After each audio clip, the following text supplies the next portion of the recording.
Yeah, it's good. Good component of a good, like set of tits on a dude is like working on a roof, working out, that kind of thing. You get like you get pretty sizable. You gotta get that upper body Mm-hmm. if you want to scrape off those shingles and like that underlayment, get those nails and staples up, and Mm-hmm. if you do that enough, you get real good tits. Nice. Welcome to the stream, everybody. This is a good stream. I'm saying it's a good stream in advance. So far. Yeah. We've already talked about tits. Everybody say something so that I can make sure sound is coming through. All right, something. Sound is coming through. Jeez. Oh, Bryce. All right, something. Cool. Shameless promoter of Wisconsin. Yes. We you can't spell. Hey, but we're gonna get to the bottom of this. This is we're gonna get to the bottom of my tit sweat. We're gonna get to the bottom of the conflict at hand. And if you ask me, you can't spell Wisconsin without con. So we're gonna find out who. So with that being said, there's been some things amuck. Um, with the Wisconsin situation. Bryce has been on to talk about it before. Phil, after I was an asshole in a meeting because I was given the link, and whenever I'm given a link, it's almost guaranteed that you're gonna get me being an asshole in the meeting. I don't think you were an asshole. Your questions betrayed that you had only heard one side of the Yeah. story. So, Well, and not assholery. I appreciate people that are willing to disrupt a meeting. yeah. Well, and see, Believe me. that's exactly what I do. I disrupt. Fucking so Phil, we were connected on Facebook already, probably for a bit now. Like I'm connected to a surprising amount of people, Mm-hmm. most of whom don't say word one to me because they're concerned. And so Phil was one of the people who didn't not say word one to me, and he said many words past that one. So he wanted to come on and discuss the issue, and I asked him if he would be willing to come on and discuss the issue with Bryce. And so before we get into it, and while my tits produce ever more sweat, we can talk a bit about who both of you are. We'll start with Phil, and then we'll go to Bryce. All right. Well, I've been involved in libertarian politics for over 10 years. I live in Wisconsin. I became a libertarian probably 15, 20 years ago, following along with Ron Paul. Ran for state assembly in 2014 as a libertarian, U.S. Senate 2016, governor 2018, various positions, including chair of the state party, served as an alternate on the LNC from 2018 to 2020. Or wait, 2018 to 2020? Yeah, 2018 to Your 2020. story's already cracking up, sir. That's just my memory. That's not which Yeah. I don't rely on, and none of us should, I guess, to a certain extent. It'll And I'll be cop fine. to that right away. I'm currently on, and have throughout all that time, I've been on the executive committee of the Libertarian Party of Wisconsin in some way, shape, or form. I'm currently the representative to that committee from Congressional District 2. I live in Madison. I'm currently running for U.S. Senate. I am a libertarian. I'm running technically as an independent because in Wisconsin, you have the choice of running either a party affiliation or a statement of principle. And because of the way that I'm running, and because of the large amount of either dysfunction or misunderstanding of the national LP, it made more sense to have a statement of principle that described my positions better than necessarily relying on people's individual um, understanding of what the LP stands for, what libertarianism is. So, and I've been, as far as the current controversy is concerned, I've been pretty heavily involved in it. I won't summarize it before it's Bryce's turn to introduce himself, but I was the person that requested the meeting on May 20th, which the legitimacy of that is in dispute. But we'll talk about that. But I'm also not somebody who's been caucus aligned. I don't belong to any caucus. Actually, I originally belonged to the Radical Caucus and have since let that lapse. But that's probably the caucus that if I join one, I'd belong to again, because even though I'm running and have positions that don't sound terribly radical, that's the political necessity. And I'm a radical anarchist at heart. Yeah. Same with Bryce, who can now also introduce himself. Well, I'm, as my name suggests, I'm Bryce. I've been a libertarian since 2015 at the ripe age of about 16 years old. Got involved with the party in about 2021 thanks to Mike Hammond. Hey. Yeah, I love Mike shout Hammond. out to Mike. I'm currently the state organizer for the Mises Caucus Wisconsin affiliate, as well as the Congressional District 3 rep. I'm a former candidate for the 67th State Assembly. Unfortunately, I don't have the years of experience that Mr. Anderson does, so that's kind of where my story ends at this point. I like We how tried you to talk Bryce into running for Congress this time, but he just didn't have the bandwidth for it. Well, I didn't have the funds or the time. I wanted to. Well, I wasn't going to say that for you. Passionate about what I was going to run on, but working 3 jobs and having a lack of money got in the way of that. Yeah.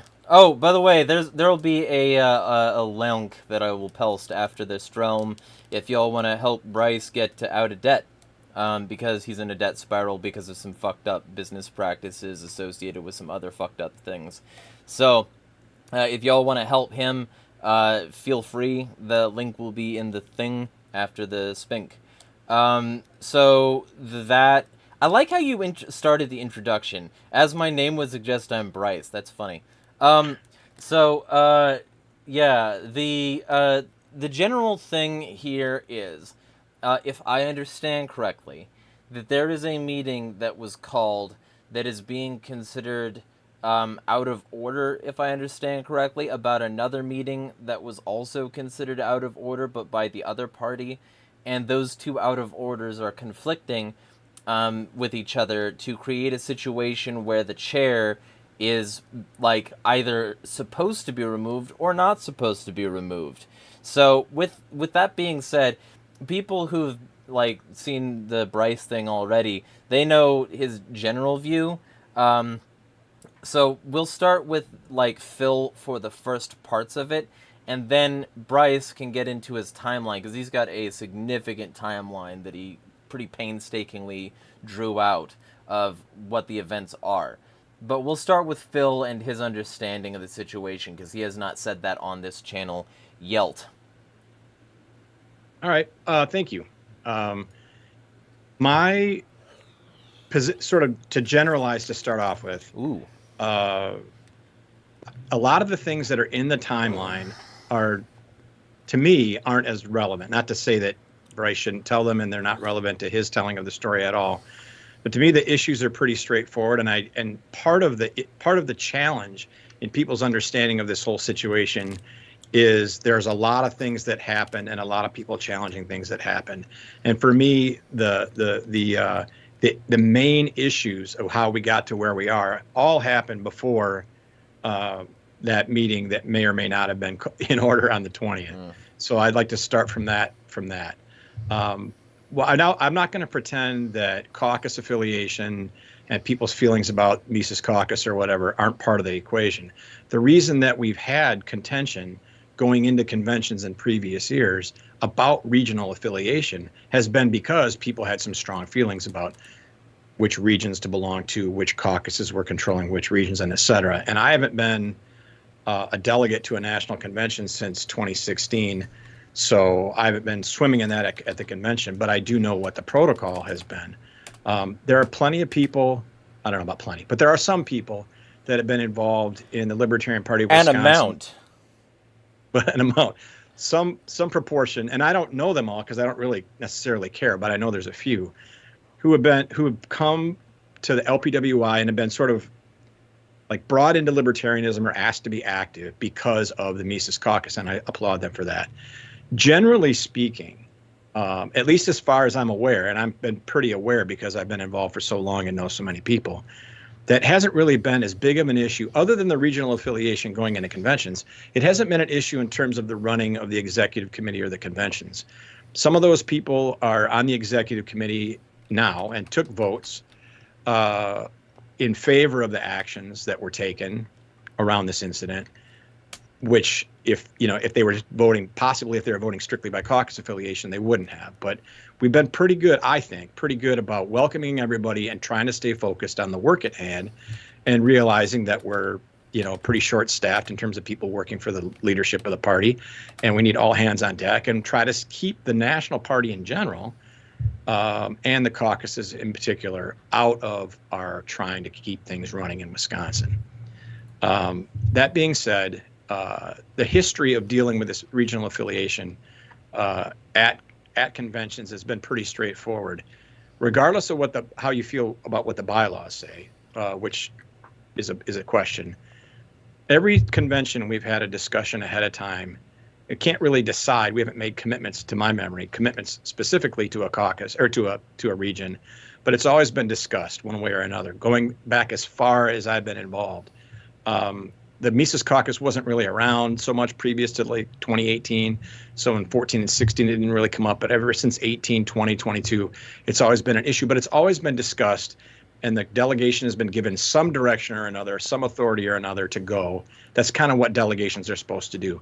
We elect delegations at our conventions. There are delegates to the convention, and that, in my mind anyway, but I think historically and for other states as well, also includes pre-convention deliberations. Anything that's going on at or with business at the convention, which does sort of start early in some cases, would be taken by the delegation.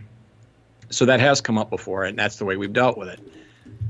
When we found out, and I don't know who else was aware, but on the undisputedly legitimately called May 19th regularly scheduled executive committee meeting, we were informed by the chair that he had signed this agreement ahead of time to join Region 1, and that he believed, or that he said, that he had to make a decision over just a few days, or were we going to lose an opportunity to join Region 1, and that there would be some advantage to being in Region 1, because if we didn't, there'd be some in danger.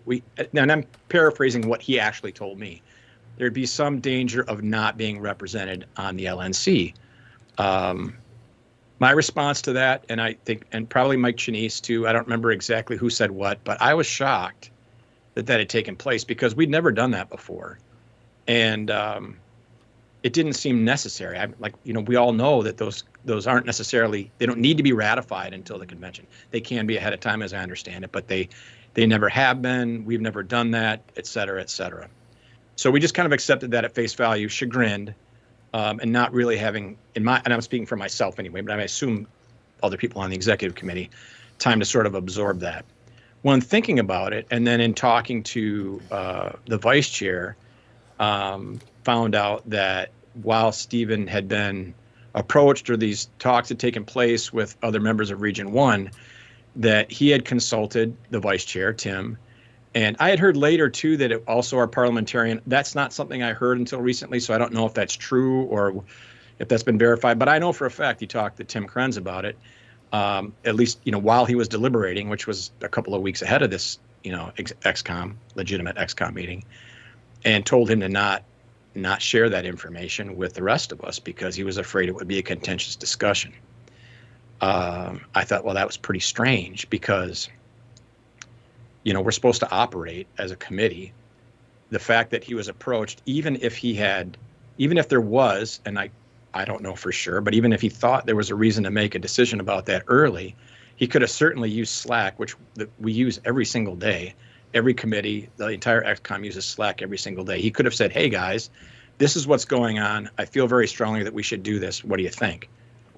And then even despite the fact that I don't think that would have been his decision to make based on the bylaws, that's a disputed point, too. I have an opinion on that. Then at least there would have been some notification. But to me, it was clear that that there was some reason to not share that with us. And the fact that it might have been contentious is not a reason to hold back that information from people whose job it is to deliberate exactly those things. So that didn't come up until it was, quote unquote, too late. He had signed it. And then we were kind of surprised by that, or I was surprised by that on May the 19th. So I requested that the chair call the meeting. I requested that Stephen call that meeting on May 20th, and he called it at the request of myself, and I think some other people chimed in and wanted it. So it was held at 7:00 that night. There are minutes for that meeting available. I don't think Bryce or I have them in front of us, but I think we agree more or less to the particulars, at least the general aspect of it. But the first thing that we did at that meeting was to decide whether we were in order or not. And if the parliamentarian had said, and I think you asked whether he's certified or not. I'm not. I can't say for sure. I think he is, but I'm not sure that he is. He's an experienced parliamentarian. I don't know what his certification is. That's. I'm not going to speculate. I think he is, but I'm not sure. Talking about Michael Kennard, right? Yeah, he's not certified, or he is. He was certified under a different school of thought, parliamentarian specific. Roberts, he is not certified under. Okay. I don't know. He is our parliamentarian, though. So we asked, and we all kind of agreed that it was based on the bylaws and some vagaries in the bylaws, which are obviously the overarching problem here, is that our bylaws suck. There's holes in them. We made some edits to them a few years ago through our process at convention. There was some conflicts. There was mention of a judicial committee in there that no longer exists. So the reason that we convened on May 20th and then had to make a determination whether we were in order or not is because we weren't sure. But we did know that the only people who could decide, especially in that timeline, and because we had to figure this out, the convention was starting in a couple of days, was us as the representatives of the entire membership throughout the years, the executive committee. So everyone agreed that that was in order, and Stephen was asked specifically if he agreed, and he probably reluctantly, but he did say yes, and he held the meeting. He chaired that meeting. So, if we're going to talk about opportunities to object, certainly he had one there and he didn't take it. At that meeting, we instructed him, we decided as a group that what he did was not according to the bylaws and that he never had the authority to sign that agreement in the first place. As somebody who practices real estate contract compliance every day, that's my day job, I'm constantly looking at contracts and understand the basic of that. And if I'm dealing with somebody like an LLC or an estate or something like that, and they write an offer on a house, but the person that signed the offer, or this happens on the sell side too, in either case, if they're not specifically authorized by the governing rules of their LLC, their business, their estate, whatever, the contract is null and void. It never happened. And so it is somewhat responsible. Like when we deal with that, we make sure that we get a copy of their governing documents to see if, in fact, they have the authority to sign. So in our minds, and based on my professional opinion, which I think is 100% valid, Stephen never had the authority to sign that agreement. He was not empowered by the bylaws because we, as an ex-com, agreed that it wasn't ordinary business, and that he was instructed by a motion from that was agreed to inform the National Committee that he didn't have the authority to sign that agreement. And then we sent them there to basically for him to make that statement and then to negotiate whoever we were going to be with, whoever that was. But there was still, as there always is, a lot of negotiations at convention that happened. So that's not out of the ordinary. That's not an emergency. And in fact, as I understand it, there were a lot of those negotiations that were happening throughout this convention too. So real quick, Sure. I'm sure you have more. No, that's about it. Because like I said from the beginning, to me, the issue is number one, he knew that this is something that we historically, traditionally expected to discuss. Number two, he didn't have the authority to sign that. I believe that. Number three, he knew something was up with that because he intentionally told at least one person, if not two, to keep that from the rest of us in the hopes that once we found out it would be too late. That's my opinion. But I think that's really as far as it needs to go. The stuff that happened afterwards, the referral to the bylaws committee, all that stuff is all important to the process. But for me, that's the reason that Stephen's guilty of whatever you want to call it, and deserves the punishment he got because he totally failed to perform as chair through this process of negotiation about the regional agreement, and then he can't decide on his. I mean, we had a at least in his mind at the time, a legitimate meeting, and he agreed with that. And then just once he got to convention, decided to not follow through. And everything else is the fruit of that. So, two questions. Sure. The first question is, and the second question is closely tied to the first question, so it's like a bundle. The first question I have is, do you really think that this kind of action from him legitimately merits removal as chair? And if that's the case, and abdication of duty is like in this kind of way, or like exceeding of authority, is grounds for removal of a chair, would you be so bold as to say that the chair of LPCA, LPCO, and Angela McArdle, the chair of the Libertarian National Committee, should be taken down as well, because they are all enabling the campaign of RFK Jr. in the way that they are, or Trump, or some, opposition candidate? And the reason I'm asking it, and this might sound like a gotcha, but it's not, I promise. The reason I'm asking this is, if it is within interest for the chair of this party to do what he did, and he can demonstrate that, then wouldn't doing something even more egregious, that is acting actively against the interests of the party, be even worse? And if so, are you willing to make a bold and consistent statement that not only he, but a significant amount of people in the Libertarian Party also deserve to lose their chair position? Well, I'll preface my answer by saying I don't know all the details of all of that. I have an understanding of it. I've been following it, obviously. But if, in fact, they're guilty of intentionally disobeying their bylaws or the committee that they're the chair of — I mean, Angela is the chair of the Libertarian National Committee. She's not an autonomous president or whatever. Then I would say yes. And the reason is that an organization — and this is why bylaws are so important and why we had to meet and discuss them and decide to interpret them the way they did — an organization is only as coherent as its bylaws and its members' understanding of those bylaws. And it's if something comes up, there should be in every organization a mechanism to interpret those gray areas, vague issues, new situations, whatever. And I don't know what that is for the LNC or LPCO, LPCA. I'm not really sure how to rectify that. In the situation, so I guess I'll say yes, it's a bold statement. If in fact they're guilty of that, they should be out, because that's their only job. Their sole job is to serve the membership as expressed through who those people in membership elect to be on the committee. What's that? You had one job. Yeah, I mean, really. I mean, it's you're even though it's chair, you're the chair of a committee, and that has a job description. Yeah. And the job description is you're not allowed to make your own personal decisions. You're not the CEO. You're the chair. That's a completely different. It's not a business, even though it might be a business. But I think you understand my point. The situation we found ourselves in Wisconsin was that we didn't have time, and we didn't have bylaws that really had other than our bylaws empowering the executive committee to have the control of the affairs of the party between conventions. There wasn't really a good interpretation of exactly how to apply the bylaws to the situation with Stephen. But enough of us had an opinion in common. As a matter of fact, pretty much all of us had an opinion in common about what the bylaws said and what people have believed that they said for multiple, convention cycles, that we felt on pretty firm ground that what we were doing was according to our bylaws, despite their deficiencies.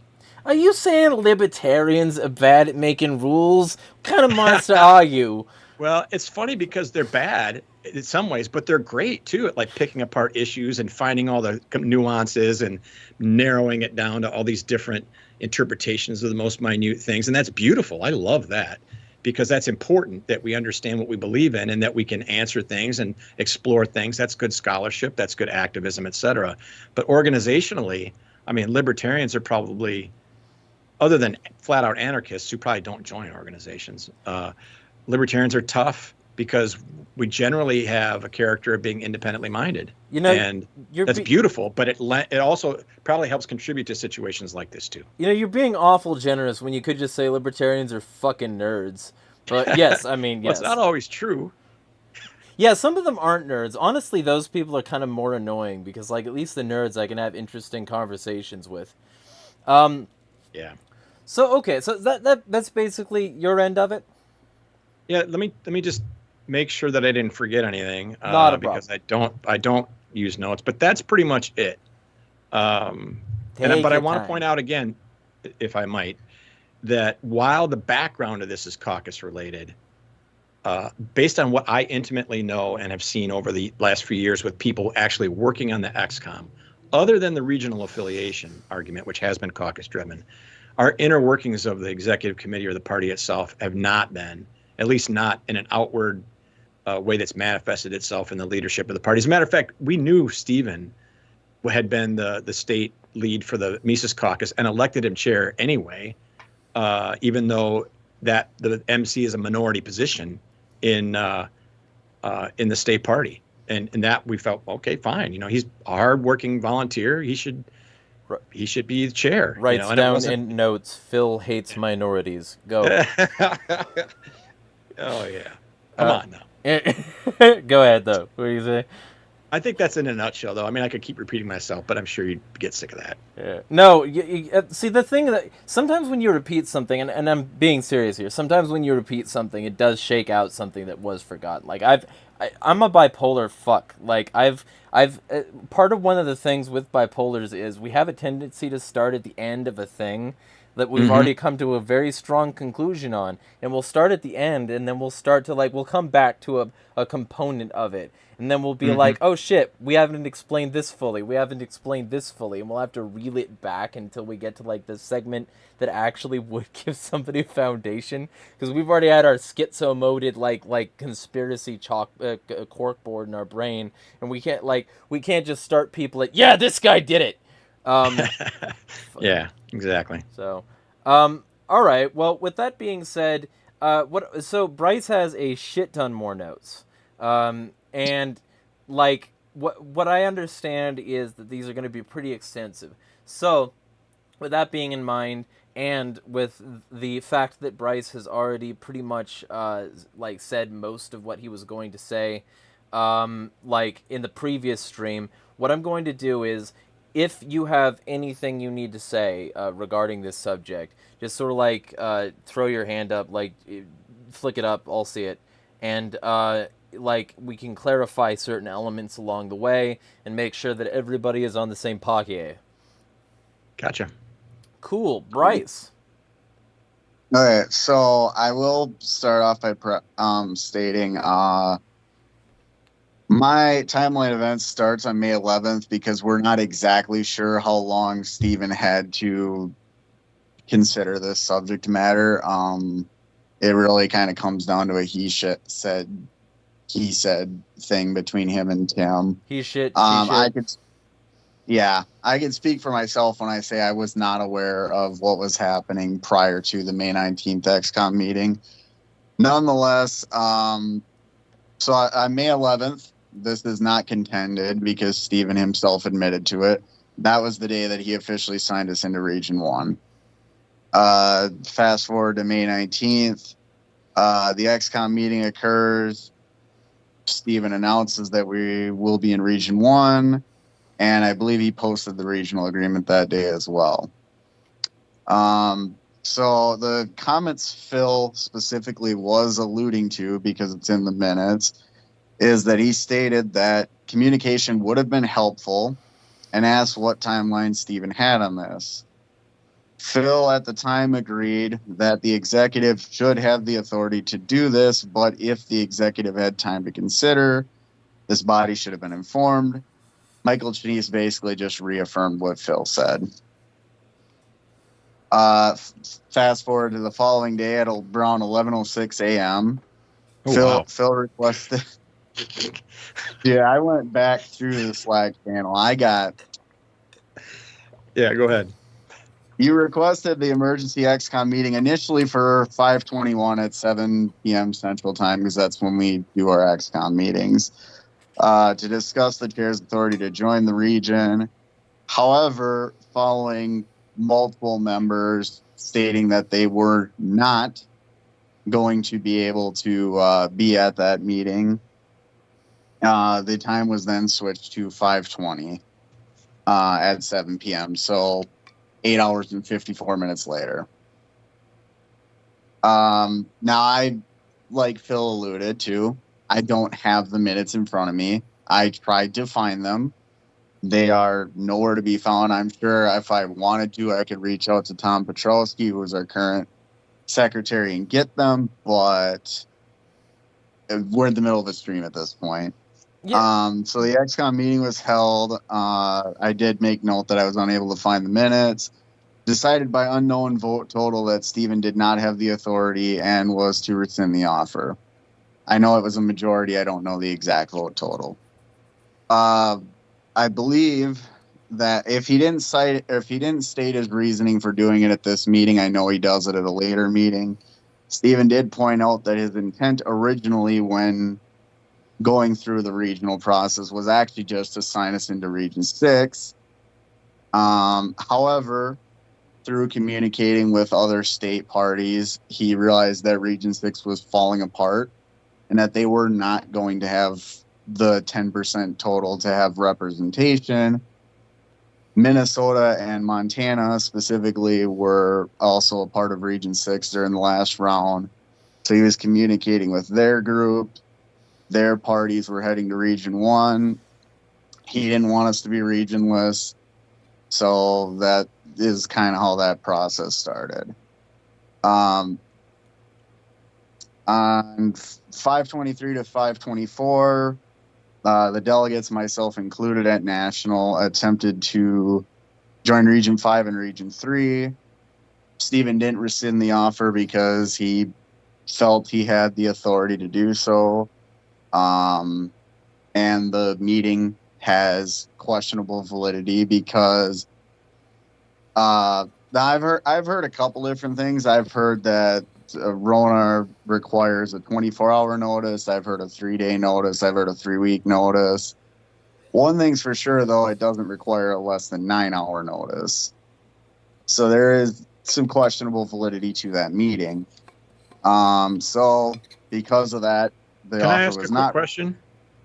Yes. I don't remember in the minutes. I don't remember for sure. So this is more of a question. But we can suspend Roberts too. That's right in our Constitution. You can I'm not sure if suspend we did. Roberts. I'm not sure if we did or not. I'm not sure. Right. But that would have been one way to rectify that. Yes, at the May 20th meeting. If there was a motion to suspend Roberts, and if that motion had passed, yes, that would have been a way to rectify. I'm not sure whether there was or not. I'm just saying that it's not. That's still another reason why that would be in question. Yeah, and not having the minutes in front of me, I'm not going to confirm or deny Roberts was suspended. Real quick, before you continue, if you're a libertarian out there, one of the things that you could do to make your party better is like remove the cunting in the way of actually understanding shit that goes down by mandating that your like fucking meetings be actually recorded and released to the public. Like in a very timely fashion, because if any like of these things come under dispute, anybody who wants to, if this was done and the policy, could just go to the YouTube or the fucking Rumble Odyssey. I don't give a fuck.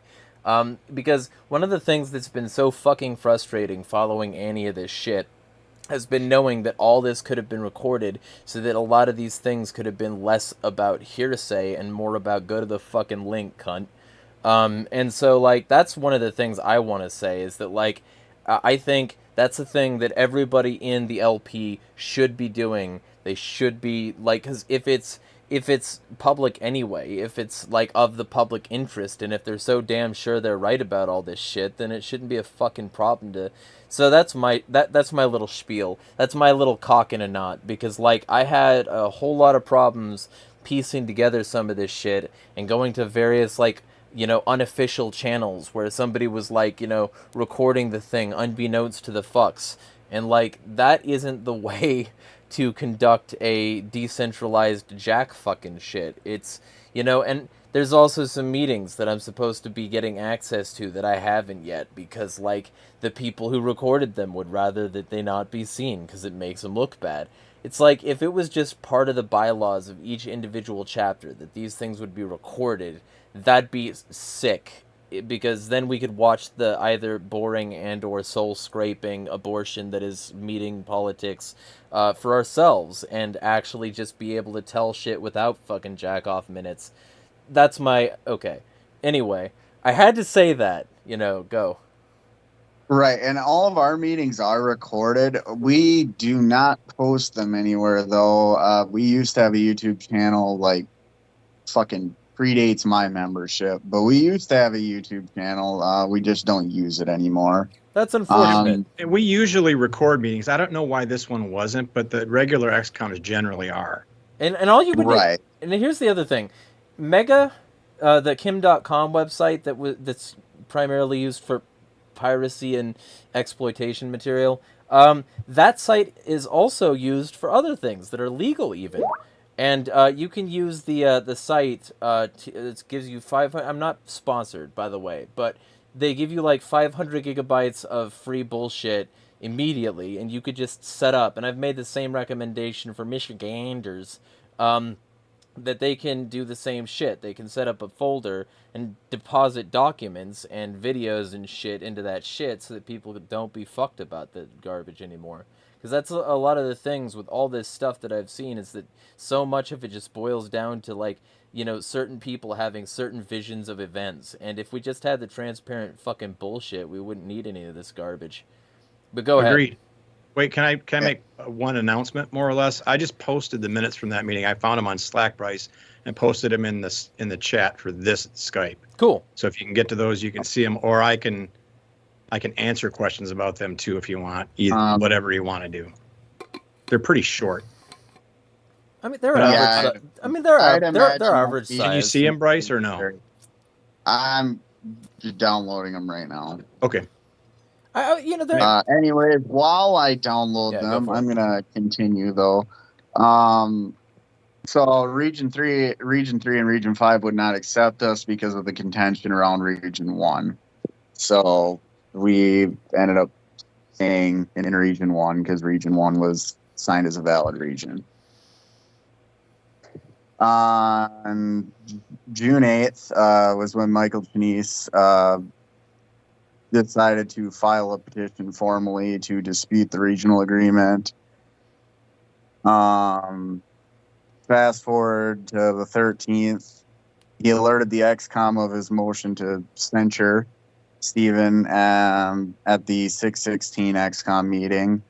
Now, I'll preface, with Wisconsin's bylaws specifically, there's two types of censures. There's the type that was enacted on this meeting, which is the more commonly known one, where basically you just disprove of their decision, basically slap on the wrist, you did bad thing. Our bylaws have another type that can only be done at annual convention, but that one isn't relevant to this. At the 16th XCOM meeting, the motion to censure passed 11 yeses, 1 no, 1 abstain. I was the 1 no, I'll admit it. We're not allowed to have secret votes in the Executive Committee of Wisconsin anyways, so it would be public record regardless.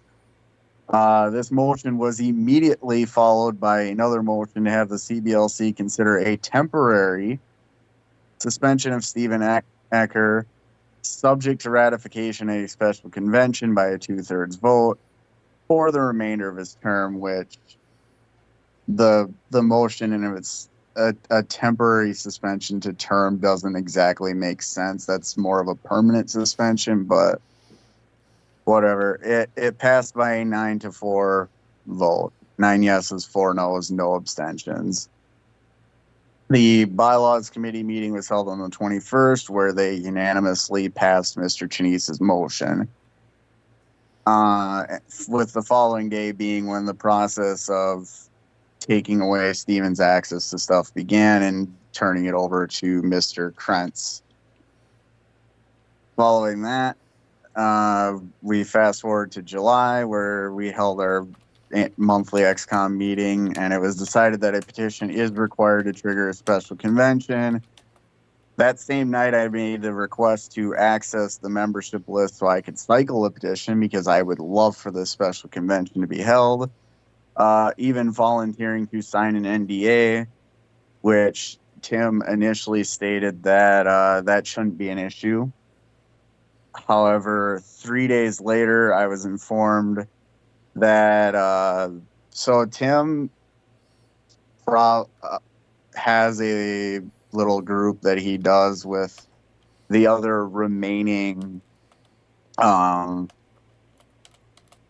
officer positions, as well as the 2 at-large reps, where he deliberates stuff. It's private, only they would have access to it. Wait. What are you talking about?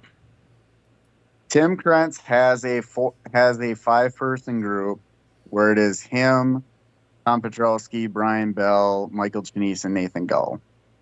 Okay. And that's where does that take place? I'm not part of it, so I don't know. Is it on Slack? Or? Right. It is on Slack, to my knowledge. Okay. I would have no way of knowing, because I also don't have access to it. Sure. No, that's fine. I was just curious. I was informed on the 24th that apparently the other 4 people had issues with me getting access to that membership list. I've since been informed that there is public records of, like, the addresses of the people that are members. However, I would have to spend money that I am in short supply of to convert it to email, so that's not ideal. And then on this past Monday, August 5th, the JC hearing was held, where we're still waiting on the outcome of that meeting. As far as bylaws go, obviously this is where I'm in opposition with Phil. I do believe Stephen had the authority to do this. And the reason I do is because, as Article 2, Section 1 of our bylaws state, the chair shall be the chief executive officer of the party, holding the powers of administration pertaining to ordinary business affairs of the party, and such other powers as may be delegated by the XCOM. Now, where that bylaw tends to get contended is what is defined as ordinary business.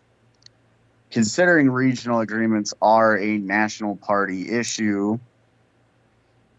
I did turn to the LNC bylaws a little bit for this. Which don't apply to us, right? I believe with regional agreements, they are relevant. But they're not binding nor necessarily relevant to LPWI business, right? There's nothing in our bylaws that says we need to conform or agree with national bylaws, right? I believe actually there is, because we'd be at risk of being disaffiliated if we violated any of their stuff. No. Nonetheless, Article 7, Section 2, Paragraph C of their bylaws says any affiliate party with 10% or more of the total national party sustaining membership within affiliate parties shall be entitled to 1 national committee rep and 1 alt for each 10% of the national sustaining membership. Affiliate parties may, by mutual consent,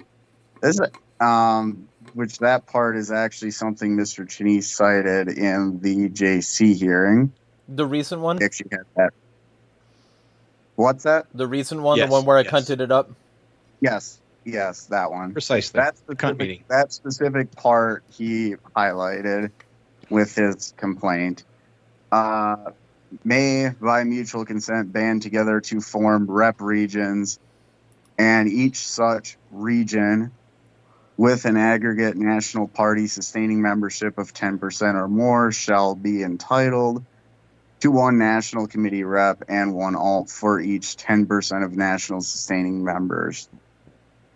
Rep regions may be formed or dissolved once every 2 years during a period beginning 90 days before the beginning of and ending on the second day of the National Convention, and notice of new formations or dissolutions, and must be given to the National Secretary, so currently that'd be Karen Ann Harlow's, prior to closing of the convention at which they take place.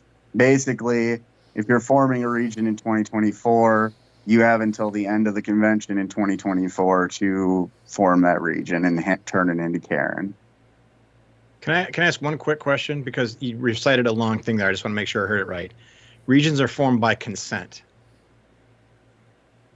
Right. Yes, that is in there. Of course. And so consent means that somebody from each state has to have the authority to consent on behalf Correct. of their. I know that part's in question. I just want to. I'm sorry.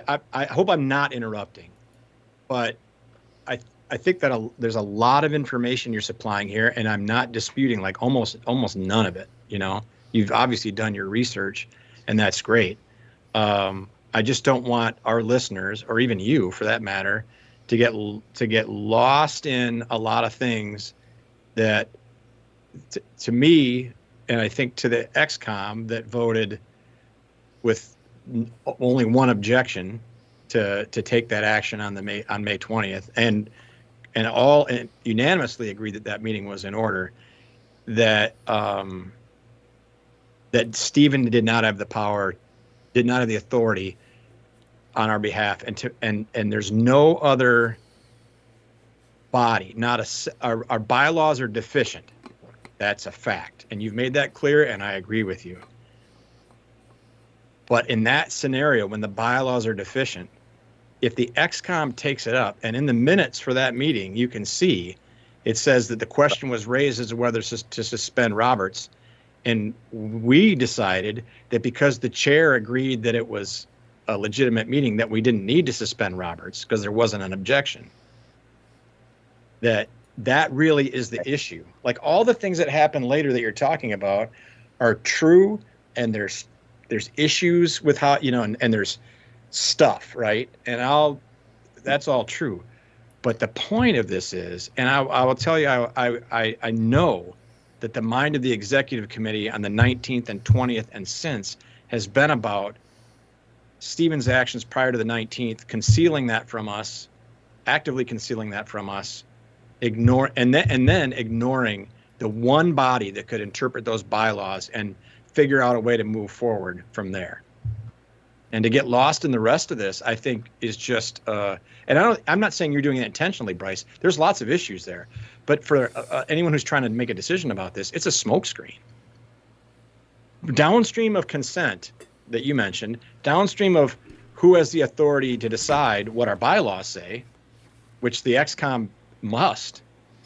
Otherwise, who does, unless we decide at convention, and we had to decide, then the rest of it is kind of moot,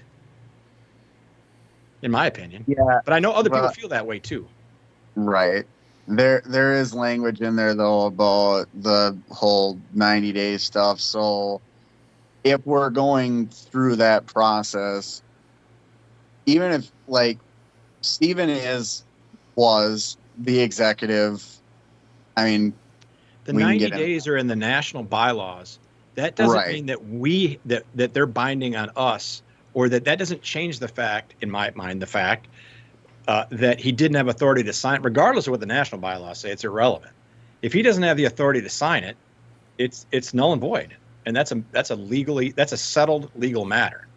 That's not disputable. If he doesn't have the authority, there's no contract, and that's even setting aside. And you've done a good job of avoiding this, or not on purpose, but the whole thing. I've never been comfortable with that argument about obligating the state party to funds, because there's a question over whether the regional agreement, that part of it actually obligated or just allowed for negotiation or whatever.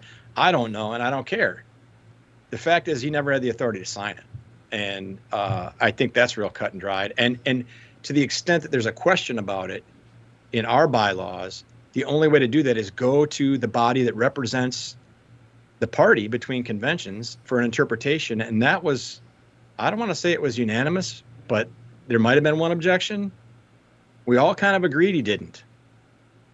And the fact that Robert says something different, that we're acknowledging the vagaries in the bylaws, that the National Committee has different rules, whatever, aren't relevant. Because as I mentioned at the beginning, when I was asked about should this apply to other state parties, I made this statement, and the National Party, that any organization is only as good as its organizational documents and the people that are loyal to those and that represent the will of their members. And to the extent that they don't, so we had to decide. There was a question, and it was decided. Whether Roberts contradicts it, whether national bylaws are different, whatever, is irrelevant, especially because we didn't have time to consider any of that. We had to decide the convention was starting 2 days later. I mean, going back to how our Wisconsin bylaws are written, I do think Stephen has the authority to do so.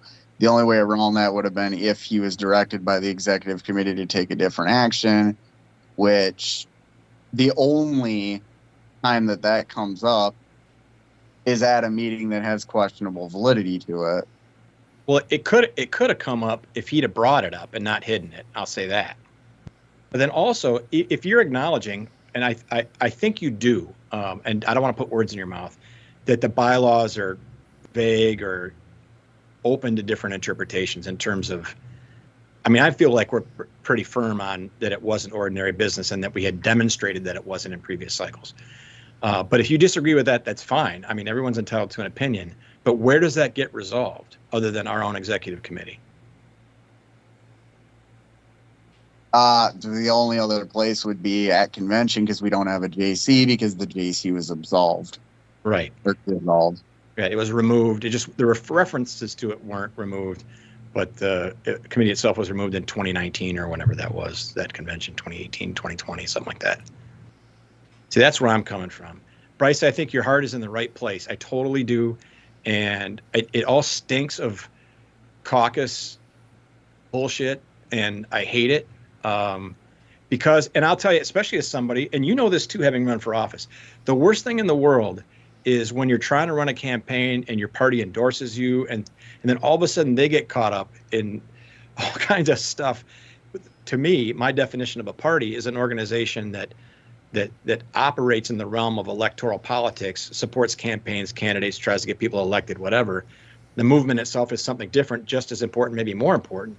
But the fact that not only the state party is embroiled in all this, and the national party has been such a mess now for a while, whoever's fault that might be, has been such a mess, is a shame from the mission statement of the national party or the state party, which is, to try to get people elected or do well in elections. It's heartbreaking in a way because there's opportunities that are lost. But anyway. Yeah, I don't inherently disagree. I did look back through the 520 minutes, and you kind of already alluded to it. Roberts wasn't actually formally suspended because there was an assumption that I would argue is an incorrect one. I understand that based on the way that meeting carried out, I may be in the minority, but there was an assumption made that because Stephen at the time, whether reluctantly or not, acknowledged the meeting's validity, that Roberts didn't need to be suspended. I would disagree with that because our documents tie us to Roberts unless suspended, which only the XCOM has the authority to do. Right, and I don't disagree with that. That's certainly a challenge in looking back, but we were just doing the best that we could, and I'm not saying that wasn't sufficient, but I think anyone who was at the meeting or at least sees the votes or has followed up with anybody else on the committee, regardless of their caucus affiliation or whatever, it's pretty clear that we all agreed, or most of us agreed, that the mind of the membership was, the intent of the membership was, in interpreting these bylaws, was that he did not have the authority to do so. That was pretty clear based on the votes and what I remember of that discussion, because I was leading it to a certain extent. That was my motion, that he be instructed to inform the National Party in Region 1 that we weren't part of them and they didn't have authority. So, and that's part of this too. And again, I'm not, I love you, Bryce. I think you're great. You're well-meaning, and these are all very important issues. But to go back and pick it apart and try to, and there's certainly people on both sides who haven't behaved very well online, on other venues, and it's gotten into like a back and forth, which is unfortunate, because I think it's a waste of time, and it doesn't reflect well on the people that are saying things either, both on Chinese and on you and whoever else has been doing it. It doesn't reflect well. But the idea that you can go back and pull it all apart and say it wasn't legitimate, and that we were somehow, if you've been saying this, or has some people believe that we were scheming, that this was a trap, that I could have said something on the 19th, but I'd waited till the 20th. If you're in that moment and you see how it was, and I think you were at the meeting on the 19th, and anyone else would say it, we were caught by surprise. It's not on the agenda on the 19th, so nobody knew it was coming. We have to, all we can do, especially when our bylaws are deficient, but even when they're not, is to do our best and try to represent and do our jobs as representatives or officers or whatever. And I think everybody in this scenario, including you right now, are doing your job and representing and arguing and deliberating. The only person who did not, and I'm 100% convinced, is Stephen, in being approached about Region 1 and signing that agreement and keeping it secret, or trying to keep it secret, and not putting it on the agenda and not putting it on Slack, discussing it with no one, because we know it wasn't on Slack. I mean, it can be disputed who he told what or whatever, I suppose. Tim Krenz, in my opinion, doesn't lie and wouldn't have told me that if it weren't true. But even setting that aside, there's never any attempt to include anybody in that conversation, emergency or not. And the chair could have easily done that. So to me, the evidence suggests that he knew what he was doing, that he knew he didn't have the authority, or thought he might not have it, even if he was looking at the bylaws and noticing the vagaries, and went ahead and did it anyway. And I don't see how, I mean, you can have an opinion on it, but I think the weight of the evidence suggests that I'm correct. I mean, I'm similar to Tim. I'm not going to attribute motive to Stephen. I think he did think he had the authority. Otherwise, he wouldn't have done the thing. I have no reason to assume that he's a liar or that he's being sneaky about it. Well, why do you think he didn't tell anybody then? Is there a plausible explanation for that? And you're on Slack. Everything, agendas, discussions, all this stuff happens on Slack every day for every committee from every position. Why was that not on there? If it was an emergency. I don't know the answer to that because I'm not Stephen. Okay. But I'm not going to assume that he was doing it to be sneaky, whatever. Well, is there any possibility?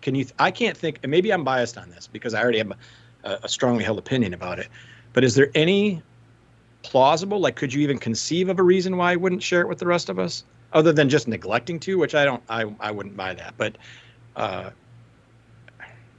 I can't. If I could, then maybe I'd buy it. Because I don't mind Stephen being the chair if it was innocent, but I'm convinced that it wasn't. I think that he felt he had the authority, and that knowing that especially when it comes to regional stuff, the Mises Caucus tends to cause, whether it's fair or not, cause contention. He may or may not have wanted to start a caucus conflict over something that he didn't even have his mind made up on yet. Okay. Well, I've addressed that point. So Okay, well,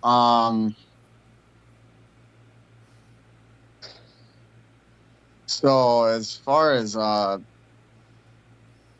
Oh, can I mention one more thing too? I'm sorry. You said a lot, and I'm just trying to. I have ADHD, like moderate, and I didn't. About the membership, you having access to the membership information to do the petition. Our initial reaction, and so was mine, as you remember on Slack, was let's get it to you.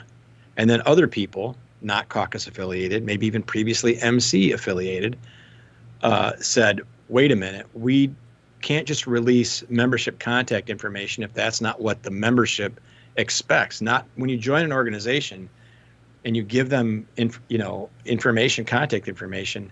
Usually people, maybe libertarians especially, don't expect that even to members to have that disseminated just by request or even just by an NDA. That may be true, but we're going to deliberate on that tomorrow night at the Strategic Planning Committee meeting, which I chair, and then make a decision on that at next week's XCOM. But that's certainly a practical reason. There are people that feel like, why should we help Bryce, have a petition? That's him as a member, but it's a private decision. That's one point of view. I don't necessarily share it, but we have to make sure that we're not pissing off a bunch of members by releasing. All of a sudden, they're hearing from you about something, and they're like, "This guy's a member, but why does he have my contact info?" That's something we need to figure out, and we need to figure it out. That's another hole in our bylaws or in our policies and procedures manual that's there. We don't have a controlling rule about that makes sense, and that people are told when they join. So we need to figure all that out. That's not, and there might be, again, I'm not saying that everyone's innocent. There's probably at least one person who would rather you not have that ever for whatever reason, for specifically this reason. But there's certainly plenty of us who agree that it needs to be deliberated and figured out, because we represent the members between conventions, and that needs to be interpreted and fixed before we just go ahead and release it to you. I just want to bring And I hope that matter gets resolved, because I would like this issue over with. As far as why they should be willing to help me, I was actually just about to bring up Article 5, Section 5, and how there may have been some misinterpretation of how that bylaw should have been handled. Or actually, Constitution article. I forgot we don't have merged documents yet. Any officer of the party may be temporarily suspended by a 4/5 vote of the Constitution and Bylaws Committee, which I have this part underlined specifically because this probably should have been contended and it unfortunately was not, subject to ratification by a 2/3 vote of the members of attending a special convention called for such a purpose. The members will then elect a replacement officer. Such officer will complete the term of the office vacated. The reason I have subject to ratification underlined is because that bylaw or that Constitution article very well could be interpreted that in order for Stephen to actually be suspended to begin with, both the CBLC vote and the ratification of it need to be done, meaning there could be some contention that Stephen is actually still technically supposed to be the chair, and he's lost his access to stuff because of a interpretation where the CBLC decision on its own suspends him. And real quick, this sounds like standard checks and balances shit. Like, to make sure that, like, it's not just one group of people that gets to make a decision like this. Right. And so that should be, if how I'm potentially interpreting this is incorrect, that should be concerning for members on both sides of the issue, because with Stephen having lost access to his stuff, if that was done prematurely, there's really only 4 ways that could be handled. One, which I think is incredibly unlikely, is that Stephen gets his stuff returned until it gets ratified, or doesn't. Convention would have to be held to determine that. 2, Stephen gets the LNC to confirm that he is the proper chair, Oh, which how can they do that? That's none of their business. and we're an affiliate of them. And No, if you understand affiliate relationships? They're mutual. They're mutual. If our bylaws are being interpreted wrong, though, especially considered we don't have a JC to appeal to, that's where they would need to step in. Well, we have a bylaws committee. Now, but I'll tell you what, the whole, and I'll let you continue in a minute. The whole idea that the National Party can step in and say you're reading your bylaws wrong, despite the fact that they came from convention and that they're being interpreted by the group of people elected at convention, is utter tyrannical horseshit. That is ridiculous. That we have an affiliate agreement with them, that we have choose to affiliate with them, they choose to affiliate with us. And they can choose to disaffiliate, of course, but for them to strong arm us and come down and say, they've done that in other states too. And I didn't want to go down that path because I don't want to be disaffiliated. But that whole concept that somehow LPWI isn't its own organization with its own autonomy and sovereignty is offensive to me. And anyone who believes otherwise can fuck off, in my opinion, including Angela and whoever else. That's right. Offensive. Well, Angela can fuck off anyway, but go ahead, Bryce. Anyway, I just wanted to address that because I have a very strong feeling about that, Bryce. Right. That's an understandable position, but the other two options get even scarier because option number 3 is he just sues the party. You've taken his access away to shit that he rightfully has possession of, and you're preventing him from carrying out his duties in a private organization that he was duly elected for. Whether or not that would hold up in court, I don't know, but that is an avenue that if he really wanted to, he could pursue. Option 4, as you already brought up, is the National Party decides to disaffiliate us, and I don't want that. Yeah, I mean, despite how I feel about them, I don't want that either. But let me roll back to something you mentioned at the beginning of your list. The bylaws could be interpreted this way or that way, right? In terms of the subject to ratification. The executive committee chose to interpret it one way. And the reason they did, to Jeremy's point, was yes, there's checks and balances, but there's also, in my mind, and I wasn't around when this bylaw was written, so I'm just basically presenting a different way of looking at it that still works, is that there may be occasions where an officer needs to be removed right away. That they've, and I'm not saying it applies here, it doesn't apply here, but there may be cases where an officer goes off the deep end, steals money, whatever, who knows what, and that the executive committee has to act quickly, and then there's 30 days or whatever it is to organize a special convention for that purpose. There are certainly conceivable problems that could happen that would require immediate action of terminating, temporarily suspending an officer who's got access to whatever. And so that's, in my mind, and I believe, again, the mind of the most of the ex-con, nobody, as Bryce pointed out, nobody objected to that interpretation in this process that's moving forward now. That would be what the reason it's there and the reason we're interpreting it the right way. Well, one of the questions I could have for you, Phil, because what I understand is there was one of these meetings, if I understand, like the meeting that was called in order to decide whether or not to suspend Steve, who, by the way, you're welcome on the program as well if you want to speak your piece. Feel free. But one of the meetings was supposed to have, if I understand correctly, and I'm not cunting this up, is 24 hours notice given, and instead there was 8 hours and 54 minutes. Is that? Oh, that I'll actually answer that one for Phil. Wait a minute. He asked me, Bryce. Come on now. We're going to agree on this because it's actually the 6/16 meeting was properly noticed. The one you're referring to, Jeremy, is actually one I brought up earlier, which is the 5/20 meeting. Gotcha.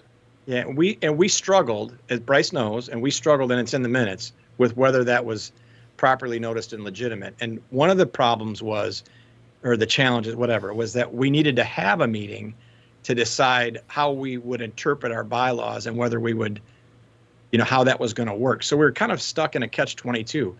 we didn't really have guidance as to whether it was properly noticed or not. So we convened the meeting, and the very first thing we had to decide was, and it's right in the minutes, is this meeting legitimate, i.e. properly noticed?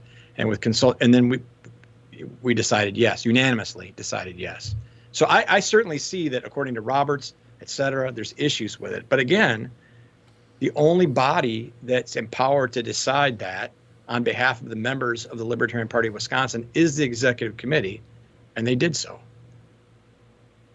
And no individual, nor outside, in my contention, as I mentioned before, no outside organization. LNC isn't here on us; they're over here, and we don't acknowledge as a body, nor in our bylaws, that they have any sort of control over us. They can disaffiliate us if they want. We don't want that. I don't think anybody wants that. But it's a mutual agreement, and it has to be libertarian. It can't be, coerced and controlled by a national group. That's. I mean, and to that point, like, especially if the alleged Mises Caucus goal is their Project Decentralized Revolution, Yeah, can't really. I don't know. Although I love that idea. Well, but yeah, you're right. Decentralized would mean the states might, the national party stays out of the state's business. And to be clear here, also, just a quick aside, 30 seconds, indulge me, because fuck that shit. I got banned and censored in like all central like Mises groups and pages, and like they have directly, like so many Mises fucks have directly taken action against me, like trying to get me like blackballed in certain spheres in certain ways. So what I understand right now, especially from the way Angela's handling shit and from the way she's basically mimicking the Adrian Malagon model and the way LPCO did that to the point where Karen quit the JC and said, fuck off, I'm going to sue you. Like, so many like things here just prove to me that it's very much anti-decentralized on so many levels. And Bryce agrees with that to, like, I think most extents, except, like, for reasonable reasons, he has his rubs with Karen, so. Yeah, I mean, the RFK Jr. stuff, Mr. Chinese has tried a couple times to try and get us to petition or to join Karen Ann's cause, and my position has basically been this: look, we already got our own mess with the state party. We don't have time to get involved with that crap. We just don't. I concur. I absolutely agree. However, here's one of the other things. Karen is against the Mises Caucus now, and I thought I was agreeing with her on Twitter, and because she was in panic mode and like blocking a whole bunch of people and thinking that they were against her and just trying to snake in, she blocked me as well. So I think that's funny, to be honest, because like I was trying to support her in the moment and she freaked out and blocked me. I was like offering for her to come on here and talk about some shit as well. She's still welcome to do that. Because I fully support what she's doing with that shit, because fuck RFK Jr. and anybody who tries to, and Trump, and anybody who tries to get the Libertarian Party or its affiliates on board with opposition candidates because they're cunted up about Chase Oliver. Fuck all of you. Agreed. And I sometimes get painted as anti-Mises, but I haven't been banned because I don't know, maybe I'm sure I play a lot nicer than you do, Jeremy. You are way less of a cunt than I am. And as a matter of fact, that's how I came to be a libertarian. I mean, I not only Ron Paul, but I listened to Tom Woods religiously for a long time. I got an inscribed copy to me of his book, The Church and the Market, that he wrote, 15 years ago. I still ascribe to a certain extent to that transmission or emphasis, but the caucus itself, what I've seen anyway, the takeover was done in a way that was really disrespectful to people, not people who were just, there certainly were people in what's the opposite of the Mises Price, the Cathedral Caucus or the Loser Brigade or whatever Tom wants to call them. whatever The it is. Cato Institute is Yeah, there's certainly there people that weren't fighting hard enough and messaging well enough and were watering down the message. But there are also a lot of people that were tossed out and disrespected, who were working hard, doing activism, contributing at the national party and staff, and in state parties as well. And that was just unnecessary. If they'd have just went into different states, into the national committee and whatever, and won and led and proved that their model was better and more effective and more libertarian or whatever, that's great. That's great. I'm all for that. But the way they took it on and just, held themselves above everybody else, personally too, a guy who's considers himself aligned with their brand of libertarianism to a large extent, and then to be like labeled as somebody who, just because I've been around for a while, as somebody who's unfriendly or needs to be replaced or whatever, it's stupid. It's a stupid way to run an organization. You just don't do that. Difference between being Misesian and Mises Caucus, yeah. Yeah, and there's a lot of people that mix that up. I know a lot of people that love what Mises wrote and love Rothbard, love even Lou Rockwell, whoever. That's all well and good. I don't care how you get here. Just pick up a fucking shovel and start digging. Help out, contribute, understand what we're trying to do. And to the extent that any of this stuff is distracting from, we're the third largest party, but it's such a distant third. We're not making any progress. We're losing members. People are pissed off, turned off, whatever, from the whole thing from both sides.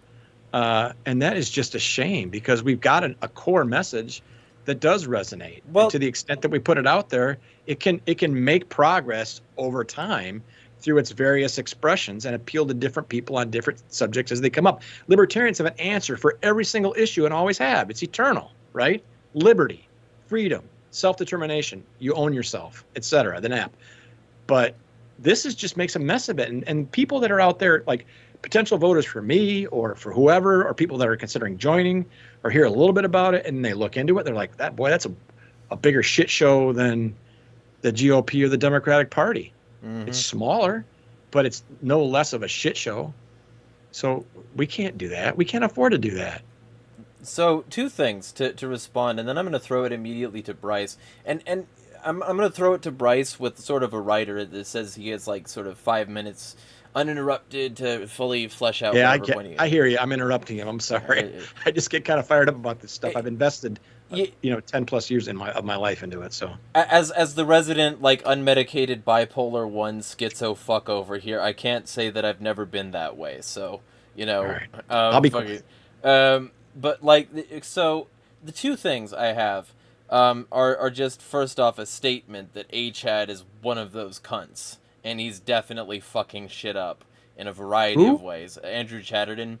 Oh. And like anybody who's been watching my channel for a while knows that it very much seems like he's more interested in his own image and the image of the people associated with him and his takeover than the actual party itself. And he seems to be weaponizing bylaws and trying to oust people rather than like have an open dialogue with them. And most notably the recent bullshit corruption with regards to Dana. Anybody who's been watching my channel for a while knows how that went down. And the thing that I have for Bryce is, from my understanding, it seems like a similar model to what Shanice is trying to do. Because when it comes down to it, I understand that there might be reasons for censure.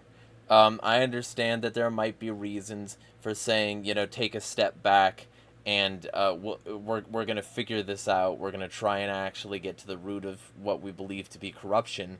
But Shanice seems to be trying to oust Stephen rather than have a constructive dialogue on how Stephen could better proceed going forward and not losing representation in the time when y'all kind of need it. I asked in the meeting, what is the actual material and representative benefit to removal and censure respectively? Why have a removal if a censure will do?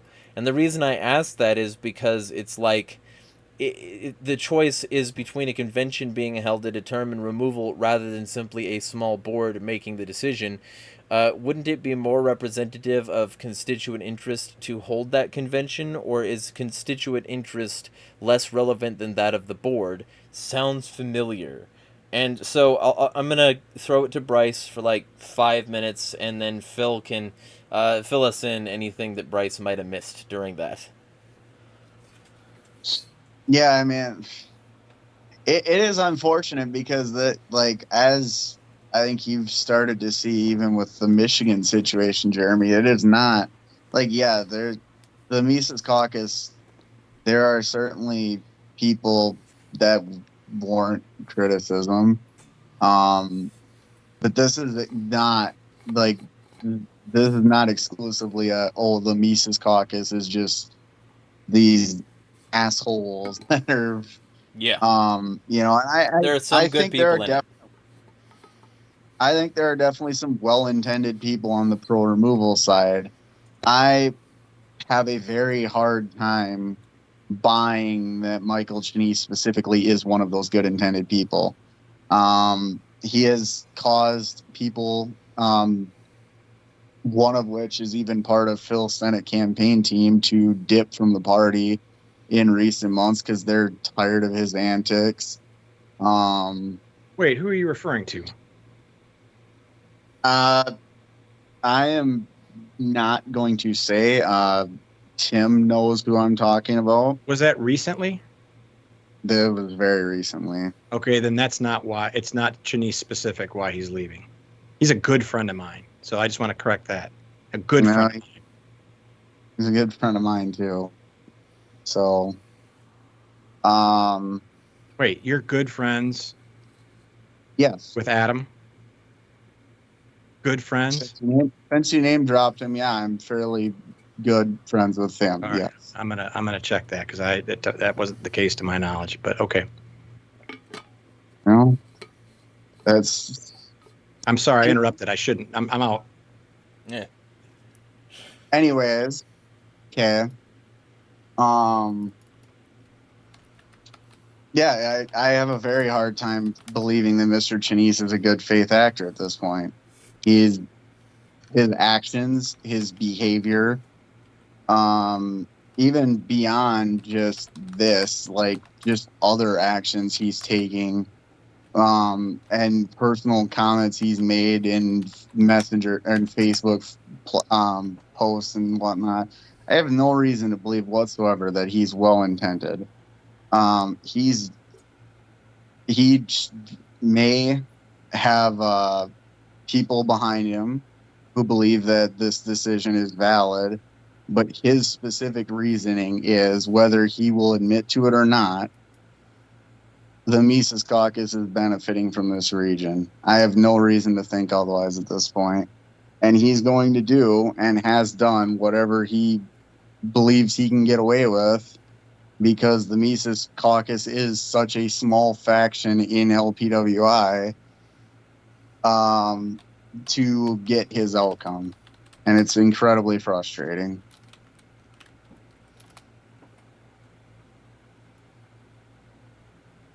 Is it my turn? Yeah. Go ahead. I'm sorry. I apologize for interrupting Bryce, and I only use his first name because it's not public, obviously. But anyway, I guess what I would ask is this: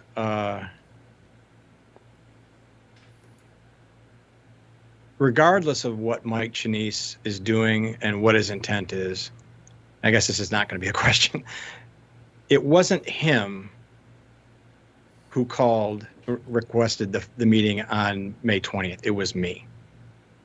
It wasn't just Michael Chenese who advocated the process that we're going through now as well. It was me. Now, he may have done it anyway. It may have been successful anyway. But I'm inclined to think that I'm not going to dispute what you're saying about him because I don't know his heart. But all of the things that have happened, not all, maybe not all, most of the things that have happened procedurally anyway, are things that I supported and that I believe to be true. And if we go back to Jeremy's question over what is the material, what's the point, or I don't remember exactly how you put it, Jeremy, but like why? Why is suspension and removal important rather than just censure? Right. It's because I believe he was an intentional traitor to his constituents, not only the executive committee, but the entire membership of the Libertarian Party of Wisconsin, based on the evidence. And again, I supported Stephen. I worked with him. I don't know if we're friends still, but we certainly were before. But that's what I believe based on the evidence. And as I mentioned from the very beginning, you can't have an organization that has bylaws and doesn't enforce them, and that doesn't say, this is what they say, or this is what we believe they say, and then not enforce that. Then it's just chaos, and maybe it's fine. But if you're going to have an organization that's responsible to a membership, you have to hold people accountable for their actions. And as I've said, and we agreed on the timeline, et cetera. We agreed that he didn't tell anybody, all these things that we don't agree on all of that, the pre-520 stuff. But the facts of it and the lack of any sort of response, little response from him, and nobody being able to say why he didn't share it with any kind of believable answer, means that has to happen. That sucks. I didn't want to do this. I'm running for U.S. Senate. I'm scrambling. I got events. I'm trying to do all this shit. And as much as I love you two, spending my Saturday night on a podcast trying to help, smooth this out a little bit or come to an understanding is not the best use of my time. And I got people that have given me thousands of dollars, including Mike Hammond, who helps you get into the party, and other people that would really benefit more. And to my mind, the whole population of the United States is benefit more if I get more votes for Senate and hopefully win. So it's not something I ever wanted to do. And I do know too, that at least one of the people who voted for censure, but not for suspension, or not for referring to the bylaws committee for suspension, was because, and it wasn't me, I voted for, but was because they didn't want it to be a distraction. But I maintain for the LPWI, for the LNC, and as Jeremy mentioned, other state affiliates, if you have bylaws that your members in convention deliberated and voted in, you're derelict of duty. And if you don't interpret them, if they need to be interpreted, and then if you find somebody, in my mind, and a lot of people's minds in the XCOM, so clearly out of bounds with what they did and why, there has to be repercussions. It's not just a question of representation, whatever. Those are important. If it had played out, we would have found a region to belong to, whatever one. We could have been back in Region 1. That was obviously something that could have happened, is that he said initially, after the meeting on 520, told them that we couldn't join it, that we hadn't joined it because he wasn't authorized, then went there and still joined Region 1. That would have been completely legitimate. It just wasn't.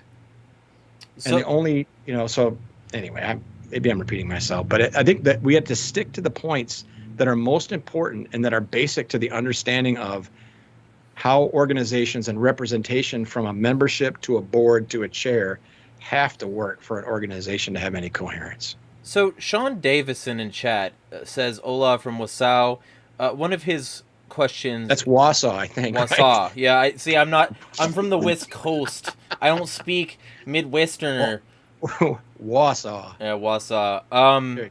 Wausau sounds like an attack, like Wausau. So Sean from Wausau asks, does he believe the move to Region 1 was the wrong move, or does he just not want someone overstepping their bounds? 2. If we had voted on Region 1, or not we, but if the delegation had chosen Region 1, or if at that meeting on the 19th of May, we'd have decided, well, it is important, we should join Region 1, because of, or regardless of caucus affiliation, whatever, I'd have been fine with it. I don't really care. I think the LNC's a mess anyway, and it's important to have representation there, but half the time they don't represent you anyway, and the whole system kind of sucks and needs overhauling. I wouldn't have, maybe other people would have. I don't know. Maybe Chinese or somebody else might have objected based on the dominance of a caucus in a region or whatever. But to me, it's always isn't only about overstepping his bounds and knowingly doing so. So maybe would you be willing to ask around to see what the actual gaugeable interest is in whether or not Region 1 is the region of choice? Because, like, if it is, like, look, I understand that, you know, the bounds, like, were allegedly overstepped. I'm going to say allegedly because I'm putting my journalist cap on, and I recognize that the journalist cap is shaped like a giant dildo, but, you know, ignore the dick on my head and just, like, for the moment, I'm going to say allegedly, right?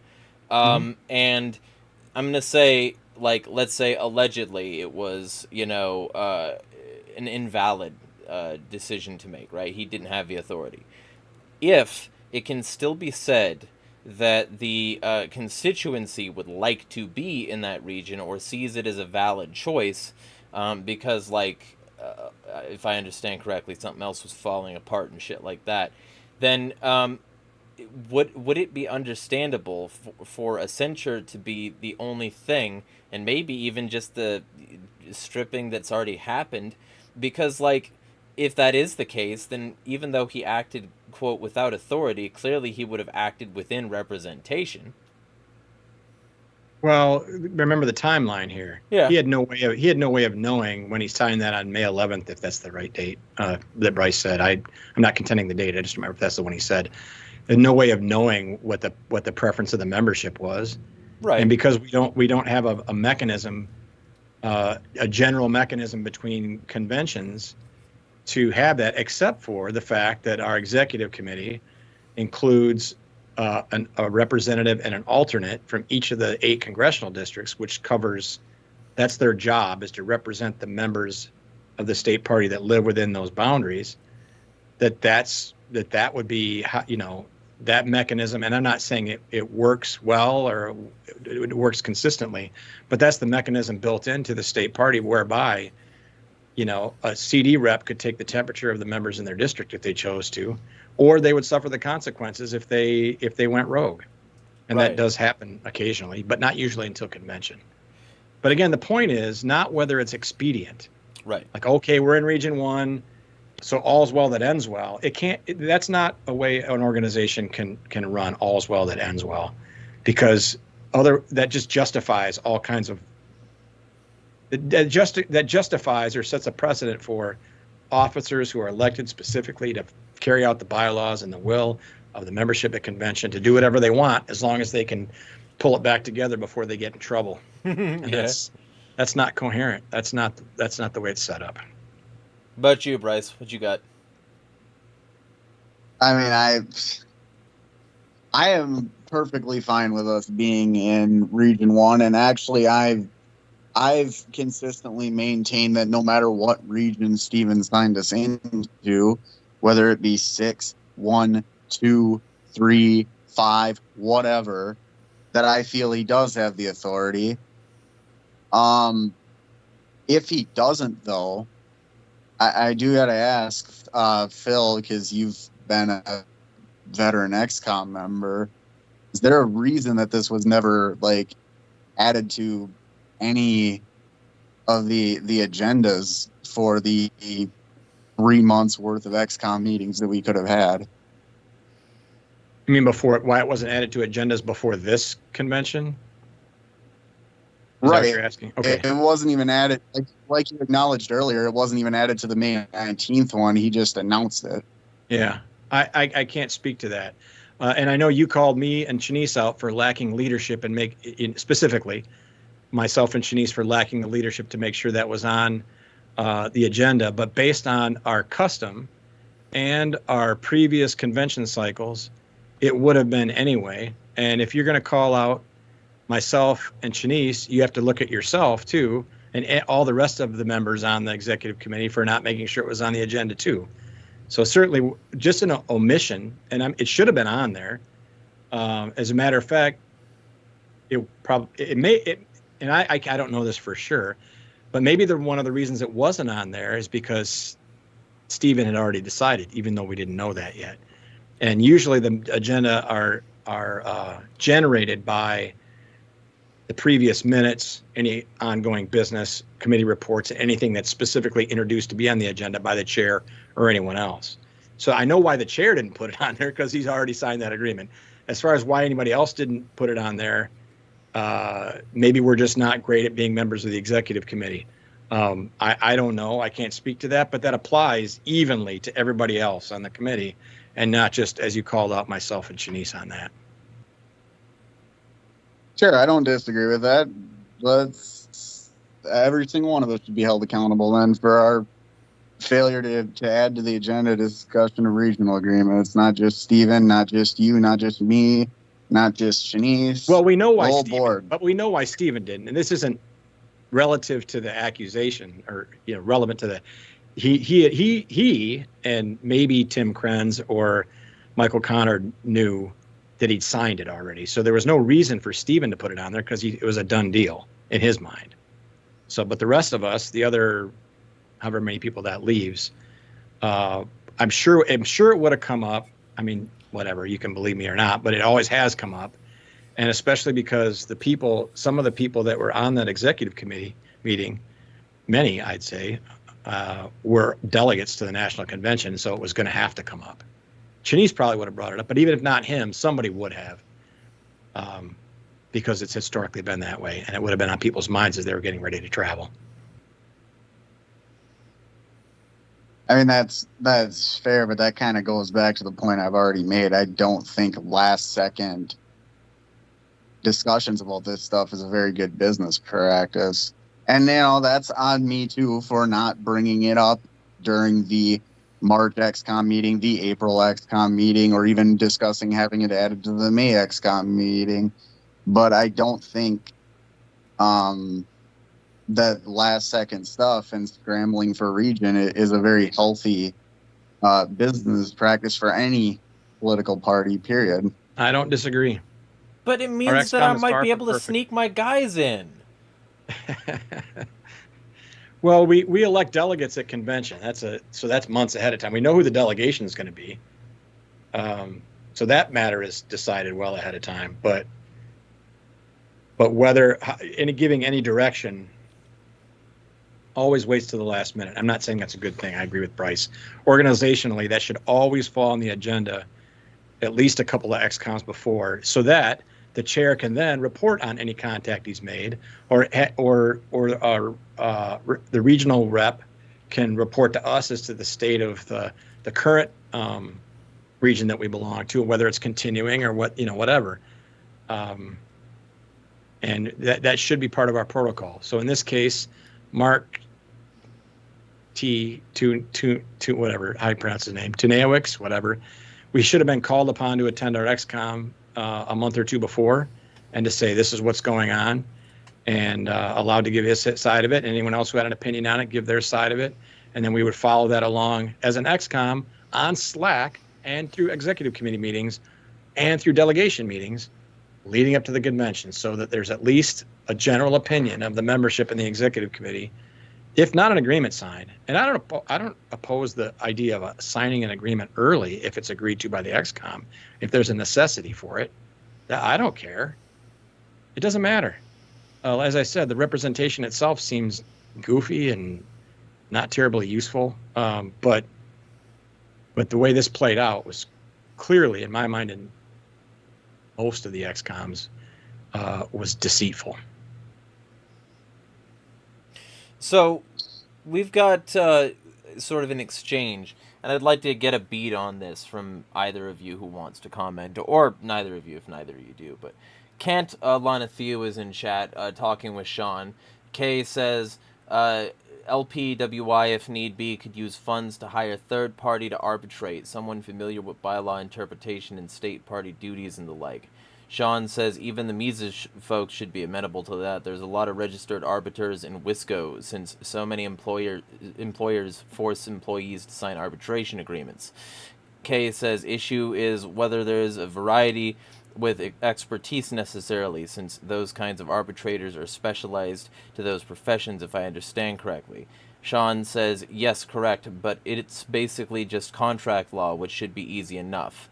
Kay says even so, the details and concepts in a carpentry contract is different for a software engineering contract.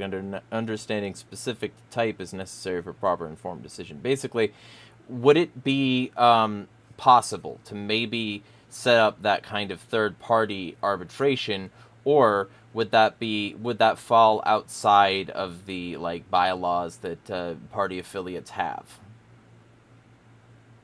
I guess my answer would be it's outside the bylaws. I mean, if there were an opening to do that, I mean, I'm not saying that it couldn't happen, but the process, I mean, Bryce and I have already disagreed on how the interpretations of the bylaws are to the process, okay? So if we contract with somebody to help interpret that, I mean, theoretically, the executive committee could do that theoretically, but I would argue against that. And the reason is that the interpretation of the bylaws must be from people that represent the membership of the party, not necessarily an expert. As long as, and I'm not making a commitment to this, I'm thinking out loud. Yeah. If we got somebody to render an opinion that we could then follow or not follow, I wouldn't be necessarily opposed to that, but certainly not binding, because the essential concept is, what is the expectation of our members as to what they want, how things play out, what they consider the bylaws to be, and what are their goals. And the executive committee is specifically elected officers, 2 at-large, and a representative from each of the different 8 congressional districts for that specific purpose, to act in the memberships, on behalf of the membership between conventions.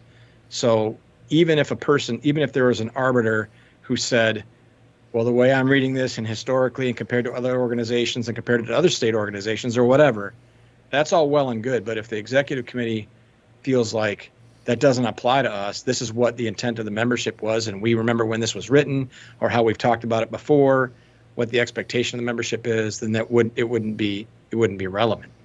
Yeah, like, I mean, if Adrian Malagon does literally anything, anybody who does that specific thing should go fuck themselves with a spike. So, like, I mean, the idea that another state doing something means this state should do it would definitely mean that maybe expertise in the field might be actually a hindrance, especially given previous Libertarian Party country in Portland and the, fucking the paleo strategy and a variety of other cunt-ass fucking bullshit. So, I mean, yeah, I could see that being a problem. So actually, I am going to, I mean, Phil didn't necessarily disagree with the notion, but I think that it actually would be very beneficial to us. And actually, Article 4 of our bylaws gives us the ability to do so. I think it would be especially... Could you quote that? You said it does, but I'd like to hear you quote it. Article 4, what does it say that I can give you some time to pull that up if you need it. I have it right here. Awesome. So, Article 4, Section 1 says the Executive Committee shall cause an efficient system of accountants to be installed and maintained.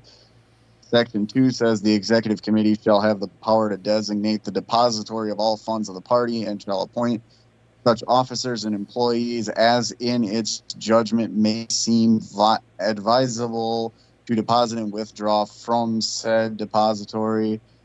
Section 3 says the Executive Committee shall designate an annual audit. Section 4 says it shall require a 90% approval of all the voting members of the ExCom to incur debt on behalf of the party. Okay, I'm not disputing that we'd have the power to spend the money, but to have that inserted into our deliberative process, where there already is one, in conflict as it might be, where there already is one regarding how to dispose of these matters. The money spending is fine. Of course the party can do that. But on what and for what purpose, and is it binding? That's the question. I mean, I think it would be incredibly healthy, especially since I understand the argument you're trying to make. Like, yes, party members should be able to interpret party bylaws. However, as we've clearly had happen with this specific issue, there are people on both sides of this argument kind of have the blinders on and aren't considering potential other interpretations of things. It would be, and feel however you will about the Republican Party and the Democrat Party, they can go fuck themselves with a wire brush. They do hire third-party parliamentarians who are not affiliated with the party whatsoever to interpret their shit. Now, again, as you pointed out, we could choose to ignore that opinion, but having that opinion there could be helpful for people that may not necessarily be as informed on the situation. It wouldn't have to be a permanent contract. It'd be like, hey, we're going to give you X amount of money. You know, it could be negotiated with said parliamentarians. I would encourage multiple to write an opinion piece on this specific bylaw and how it should be interpreted, et cetera, et cetera, et cetera. And that could be just a one-off contract. It wouldn't have to be binding long-term by any reason. Bryce, We'll bring it up. Executive committee meeting is a week from tomorrow. Bring it up and we'll see if it passes. Bryce wants a fresh, wet, dripping set of eyes on the situation. I will happily bring it up, and we'll see what happens, I guess. Joe Bizzle, I do new to the channel, maybe? I don't know. I've been doing this for way too long. And you think the membership wants Steven out? The XCOM voted unanimously. How is that any type of representation? That's the question. I don't know exactly how that's directed or who it's directed to. Who's you? But I'm sure it's directed at Phil. The XCOM did not vote unanimously. It was a 9-4 vote. It was the Constitution and Bylaws Committee, which, admittedly, I believe 4/5 of the members are also on the XCOM, but that's not particularly, like, theoretically, it shouldn't be relevant.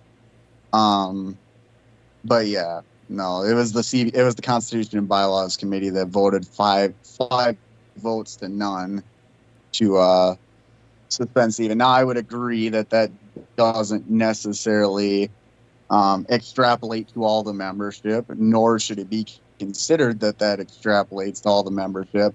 But I do want to correct the record that it was not the XCOM that unanimously voted on that. It was a 9-4 vote to move that motion forward. Yeah, and my answer to that question is that's our job. We don't have conventions every month. And the specific charter of the executive committee is to represent the party. And it's never going to be perfect. We have, how many members do we have? Like 160, 180, whatever it is. I don't know. Taking the vote on that, taking a vote on every issue every important issue of all the membership regularly in a way that's binding and coherent and verifiable just doesn't make any sense. And that time once a year when people do come to convention and do vote on such things, and the bylaws are open to review and adjustment and suggestions from every single member of LPWI, not just the XCOM nor the bylaws committee. That's the mechanism by which their will is expressed, is votes from the executive committee, and that's just the way it's built. Anything else is unwieldy and really defeats the purpose of having an XCOM in the first place. The Libertarian Party's never unwieldy. Shame on you. Even when it's tiny, it's unwieldy. Any group of 3 libertarians in a room, the 3 of us are unwieldy. You know, tiny and unwieldy could be the Libertarian Party's fucking slogan. You know, they say democracy is 2 wolves and a sheep voting on what's for lunch. For the Libertarians, it's 2 wolves and a sheep arguing over what they should have for lunch. Yeah, arguing forever. Yeah, yes. And nobody ever eats. Yeah. So, Joe Bizzle says, "Don't wield on me." All right. Well, more like don't weld on me. Burn. Sorry. Yeah. So. Correct. Yeah. So, all right. So, with that being said, 2 questions. First off, is there anything that you didn't get to on your notes that you'd like to, Bryce? Because you have 10 pages of them, right? I mean, I guess the only thing I haven't covered yet, if you really want me to, Go for it. would be the where is it? It's where it is. I like giving unhelpful answers to things. Like if somebody is like, "Oh, I hurt my knee," I said, "Don't do that." You know, where is that? It's where it is. Have you tried doing it the way that you need to do in order to do it? Yeah. Where are you going to be? I'll be where I'm at. Yeah, go there. Go where the thing is. The only thing I haven't covered yet in my notes is the travel compensation portion of the regional agreement. Not sure if you guys want me to go over that or not.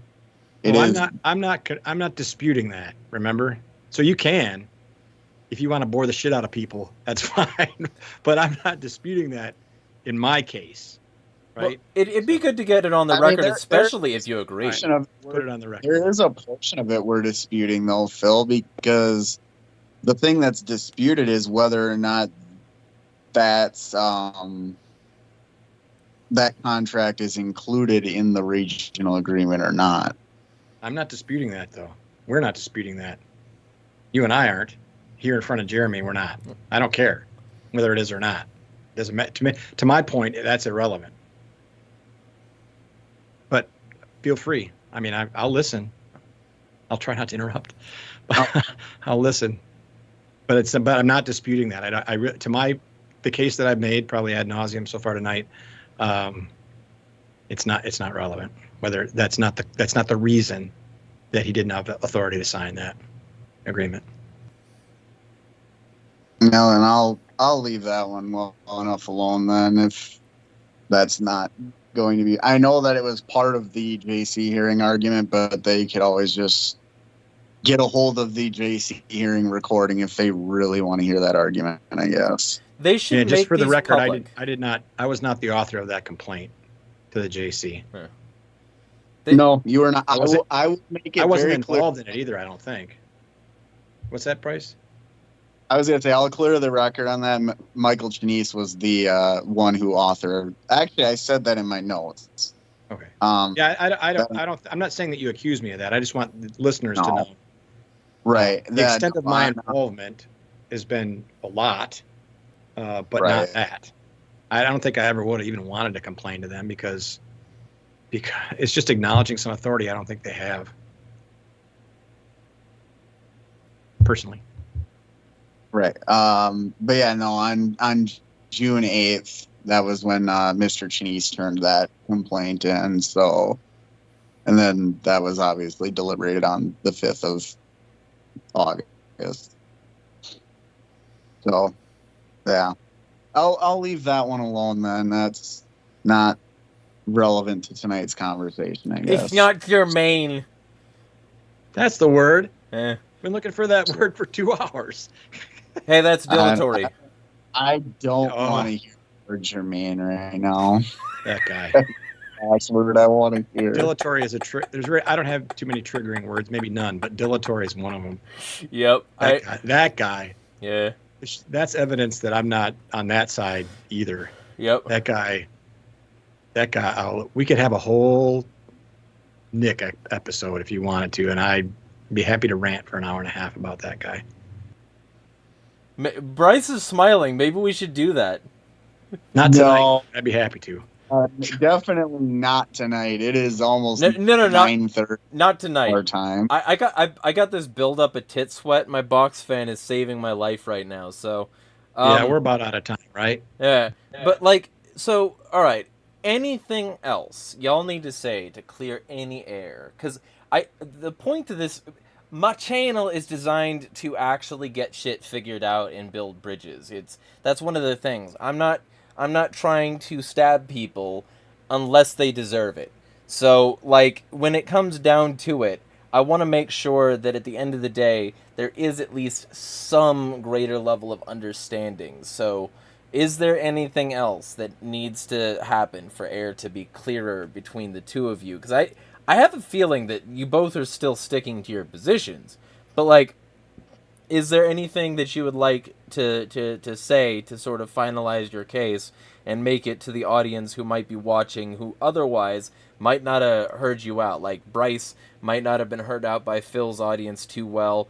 Phil might not have been heard out by Bryce's audience too well. I want both of them to hear, and like that's going to be the other thing incumbent upon people, to share this with those people, to get this in front of both parties involved in this thing, so that they can, you know, say what needed to be filled in that wasn't, so that they can actually like have a conversation about this where people want to stymie that shit, because that's what so much of the Libertarian Party argument and so many like arguments in other circles as well boil down to. People want to shut this up and get their side out there rather than, you know, fucking actually having a dialogue. And I think that's shit-assed and, you know, actually dilatory. So, like... Stop. Yeah, right? So, the general thing that I want to, like, clarify, anything y'all need to say to finish clearing the air in this regard, particularly. Well, I got one thing, but I think it's Bryce's turn to go first, probably. I mean, if I'm going to be allowed to go first, I guess what I will preface is that based on my argument and what has been sort of a counter, I guess, or in opposition of Phil's argument, is that Article 2, Section 1 of our bylaws is what gives Stephen the authority to do what he did, unless he's directed by the XCOM to do otherwise, which we've been over that. And whether or not you want to argue his personal intent behind his actions, I don't think that's relevant to whether or not he should be removed or not. What is relevant is whether or not he violated our governing body, which, as it is currently written, I don't believe he did. Regardless, I think that this matter needs to be settled, and lingering it on, not saying that Phil's doing that. Phil has been more than helpful trying to speed this process along. Whether or not you agree with me or not, this matter needs to be settled. The absolute worst thing we could do is leave this matter unsettled until the next annual convention. Because then, no matter what happens, it could be a Mises guy that ends up a chair. It could be a non-Mises guy that ends up a chair. Because this matter has not been settled, you are opening the door for this to be tried again down the road if they feel they have the authority to do so. Again, regardless of intent. If they think they have the authority to do so, and it has not been decided if they do have the authority to do so or not, and there's that ambiguity there, it can be tried again. And it doesn't matter if they're Mises caucus, radical caucus, no caucus, classical liberal caucus, whatever caucus you want to throw out there. If they think they have the authority to do so, it can and very well may be tried again. And it may not be 2026 that it happens. It may not be 2028 that happens. If this matter does not get settled, that ambiguity remains, and that's an issue. Yeah, and you know, I can confirm that many people in the Libertarian Party definitely don't have a caucus. Go ahead, Phil. Yeah, I agree with Bryce. It does need to be settled. And I have no problem with there being a special convention. How will we figure out how that's going to happen and who gets access to what? I don't have a problem with that. It needs to be done right, obviously. We need to figure out what that means. And it needs to be settled by our bylaws being better and being more specific. And this is the most emergent and the most prominent one for now, but we've had lots of struggles over the last few years trying to get our bylaws fixed. And obviously, or maybe not obviously, but I can tell you for a fact that that's going to be the focus of this next convention, is finding everything we can that's wrong and getting it past the convention, not in any one direction or another, but so there's more clarity on this. That being said, the reason I wanted to be on was because so many conflicts like this end up being about people and their intents, right? And not just Stephen. And we have to have an opinion of his intent because he's the one who's being judged or whatever, evaluated in terms of whether he was concealing things, whatever. That has to be evaluated, but not him in this case, but people like Bryce or Michael Chenise or anybody else in any conflict. Too often it devolves into or from talking about ideas, documents, organization into this person hates this person, and then it often gets attributed to caucus-related motives, which may be true but aren't productive if you're trying to keep an organization together. I obviously, you guys know, everyone knows my position on this. It was clear from precedent, and we have a disagreement about how the bylaws read. I probably legitimate, but it's certainly been a certain way for enough cycles, and the fact that Stephen concealed it is evidence to me that he knew he was acting outside of them. But that all being said, the reason I wanted to be on was setting aside any one particular person. I know, and I was in those meetings, and to a large extent, the minutes we've examined and the minutes that Bryce referred to as well, all demonstrate that the executive committee, and not by close votes, the bylaws committee by unanimous vote, all had a certain mind and a certain approach to what was right and what was wrong about this and how to interpret the bylaws.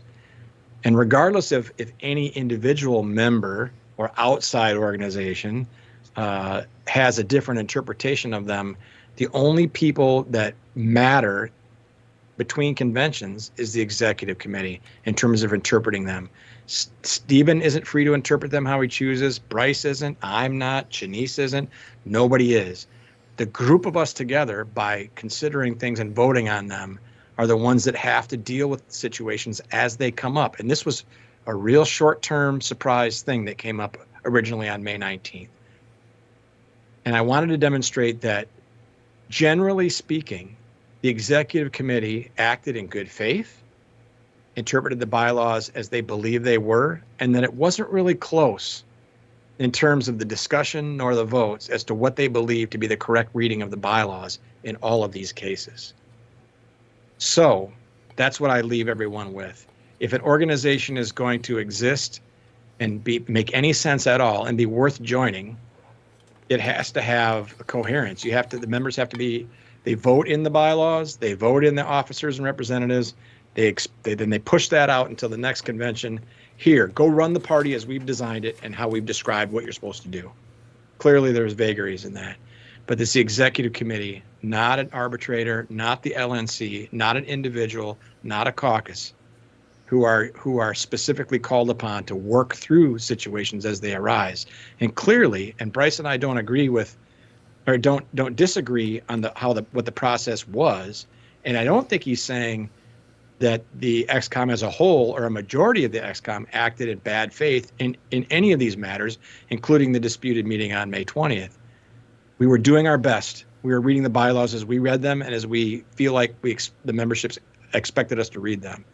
And if that doesn't win the day, if it doesn't prevail, at least in the moment as it was happening, and then following the process from there, then the organization's a joke. It's a joke. And why should anyone belong, and why should anyone care about any bylaw? And that's not what we want, and that's not what we're supposed to be doing. Bryce, I'll give you a moment to respond if you want. I mean, yeah, I definitely, I'm not at all saying that the 9 executive committee members who voted to move this motion forward, I'm not saying that all of them or even a majority of them are acting in bad faith. I have said ad nauseum that I think there's one individual in particular who is, but not relevant. Nor am I saying that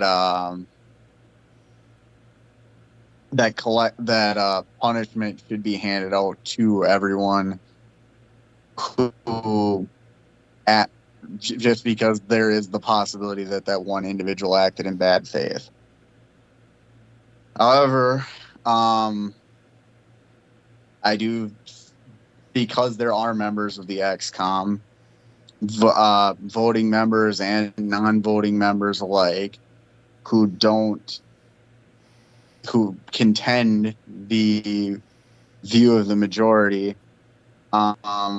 There's a multi-step process to this procedure for a reason, and just because the majority of the XCOM voted a certain way does not inherently mean that the 2/3 majority needed to ratify this is going to be there. So it is vital that this convention happens regardless of outcome. Be nice if since he brought up the bylaws, yes, they absolutely do need to be fixed. I think we still need to merge the Constitution and bylaws, if I remember correctly. I'm not sure if this current committee has been working on that, but a merged document is still supposed to be presented to the body at convention. Hopefully after that's been merged, this process of cleaning up our language and clarifying stuff will move along substantially faster and more efficiently. Agreed. Anything you want to reply to in that, Phil? Go for it, as long as you need. No, not really. They do need to be fixed, and that's the reason the problem started is because, in my opinion, not that there was a misunderstanding by the membership or by the XCOM as to what the bylaws meant, but that there was a loophole in them that could be exploited. And we do know that that's the sort of thing. I'm going to pile on somebody. I don't want to name anybody specifically, but there are people at the national level who have dug around in states and tried to get their way with things by weaponizing a state affiliate's own bylaws against them. And I hate that. But the point is, and this is the part that Bryce and I agree, I think, is that if our bylaws were coherent and clear and spelled things out exactly how they should, then there wouldn't be an opportunity from anybody outside to exploit loopholes, regardless of the reason that they were doing so. All right. Well, so in that regard, first off, just to clarify for somebody late stream, sorry for not paying enough attention, but to this whole situation, but did LPWY actually join Region 1? Yes, that. Oh, I mean, no. Phil, let me clarify. I know, I'm just teasing. The Region 1 agreement has been ratified.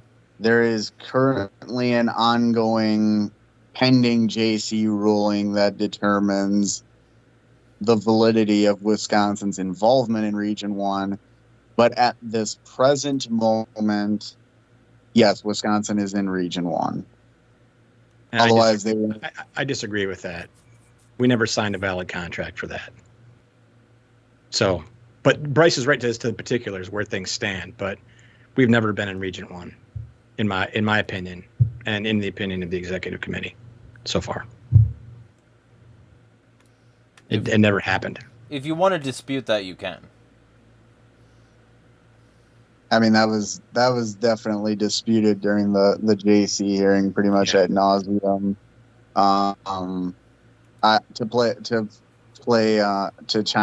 Kind of make Phil and Mr. Chinise's argument. They're effectively saying because Stephen didn't have the authority from their perspective to sign the regional agreement, the region agreement is invalid. Therefore, we're not in Region 1. Yeah, that's the whole point of our argument, or of my argument. And that's if he didn't have the authority, then contractually it's null and void. And that's not there's no legal vagaries about that in every kind of contract law. If you don't have the authority to sign a contract on behalf of a group, you just don't. And it's never a fully formed contract. It's just not in any state, not in federal court, not in any specific field or organization or whatever. Yeah, Joe Bizzle says, got it. It sounded like a proposition was made, but the move wasn't solidified. I guess that's the whole point, though. Mm-hmm. Yep. Sean Davison says, yes, but possibly not pending whatever decision happens next, if I understand correctly. So, sort of, it depends on your perspective as to whether or not they indeed are. But, like, the overriding perspective on XCOM seems to be that the authority was not even present when the thing was signed. Correct. All right. Well, so, all right. Because quite a bit was said today, I think what I'll do is I'll leave it to Bryce to leave the best case for the petitioners to, like, accept the position that Stephen should not be removed. And Phil, because Phil has said many reasons this evening that that he thinks Stephen should.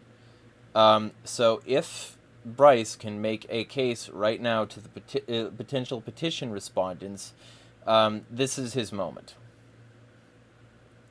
I mean, I've made the point fairly consistently that I do believe, based on how our bylaws are currently written, Stephen had the authority, and if he had the authority, at that point, his intent isn't relevant to the matter.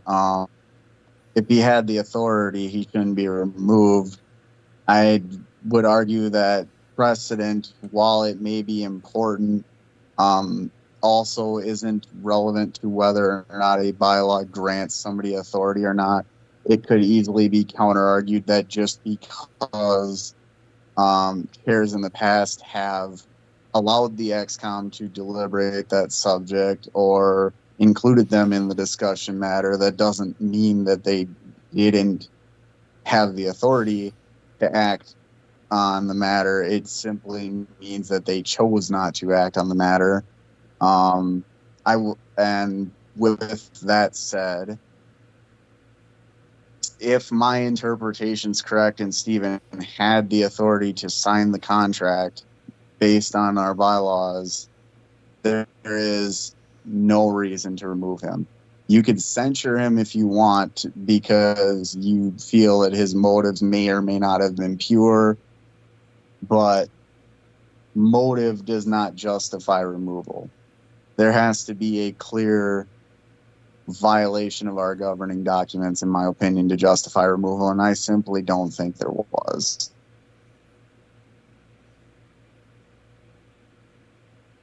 All right. I will give Phil, I don't know, a minute to respond, and all right, and we'll wrap. Go.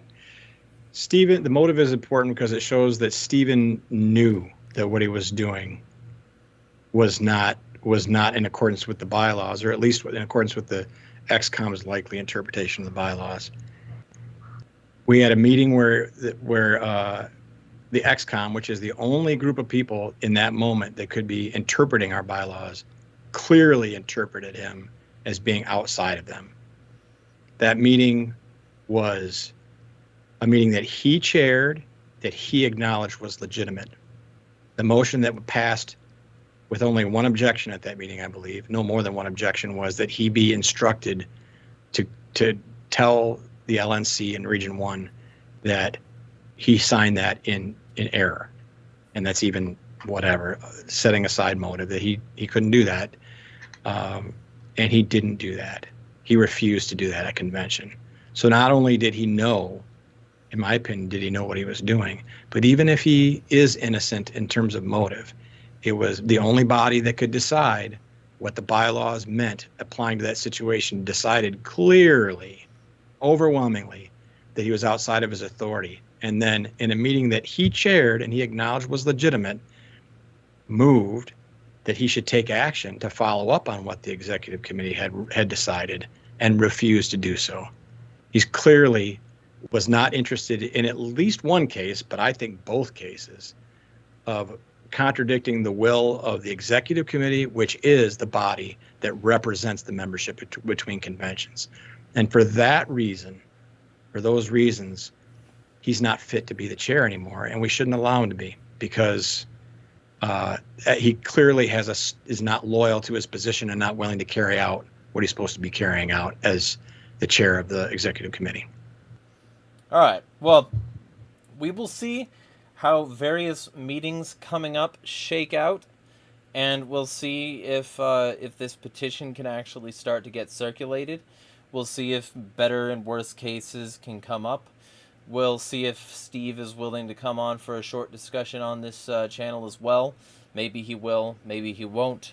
If he does, I will try to bring the best of both concerns to him so that he can answer the subject to the best of his ability and to the best of actually addressing what might be a concern for both the removal people and the non-removal people. My goal with this channel is to get actual real conversations, facts, and information out there. So I hope that's what this does. The only way that works is if everybody shares this with everybody in Wisconsin they know. Just offer them a piece of cheese if they watch this stream. And with that being said, share this everywhere. Get this out there. Get the information out there, because the only way this gets resolved is if this information is actually out there. I want the situation in Michigan to be resolved as well, but, we'll see if that happens. The information needs to be shared. All this information needs to be shared. So, give me views. That's the most important thing. The most important takeaway from all this is make sure that this gets to people, because I think that both sides presented their positions relatively cogently. So it's up to you now to decide what that means for you, because I ain't going to make the decision for you in this regard. I got my own opinions. I can save them for another stream. But the purposes of this stream are not that. The purposes of this stream were just to get Bryce and Phil to explain their positions and hopefully be in a mostly amicable space, beginning, middle, and end. So, hoping that be the case. Anything y'all want to plug before we book? Yes, I'm running for U.S. Senate. AndersonforUSSenate.com. If you're in Wisconsin, or even if you're not in Wisconsin, make a contribution, check out the website, call me names, I don't care. But be involved in the elections that are going on. Down ballot from the controversies and the LP's issues with who they're supporting for president. There are libertarians running all over the country. Please engage, support, etc. Bryce. I guess I wouldn't be doing my job as state organizer if I didn't plug the Mises Caucus website. I would also encourage Wisconsin residents to join lpwi.org. I think that regardless of this current mess, of a great party, and that we're at least trying to do good things around here, and it would be better if you were involved. All right. Well, with that being said, we need unity. And unity is only going to come if we have the proper facts and information in front of people. The purpose of these discussions is getting that. If you think something was left out and you're involved in this thing, feel free to hit me up. If you think something is missing from one of my other coverages of some other shit, feel free to hit me up. We might be able to get some shit organized. We can't do that if people aren't willing to do that. So, with all that being said, hit me up. Let's get more conversations going. Let's get talking. I'm willing to do this once a motherfucking day, as long as I'm not up on a roof trying to not be homeless. So if people want to assist me in that regard, you can throw money down a large pit. You can send this stream to everybody you know so that they can also see the request to throw money down a large pit. There's also plenty of ways that you can support the people here, going to Phil's website. And also, Bryce needs some support, and in the social shares of this on Facebook and Twitter, I have posted the GoFundMe for Bryce's debt relief, because he's going through something pretty fucking desperate right now. So if anybody wants to help him with that, they're free to do that as well. But with all that being said, this is about unity. And I hope that this stream at least got the concerns out there, so that if people actually want to have a reasonable, respectable conversation about this going forward, the sides are well enough represented that that can be possible. So, with all that being said, unify. Start pointing your barrels upward instead of at each other, and smash the motherfucking state.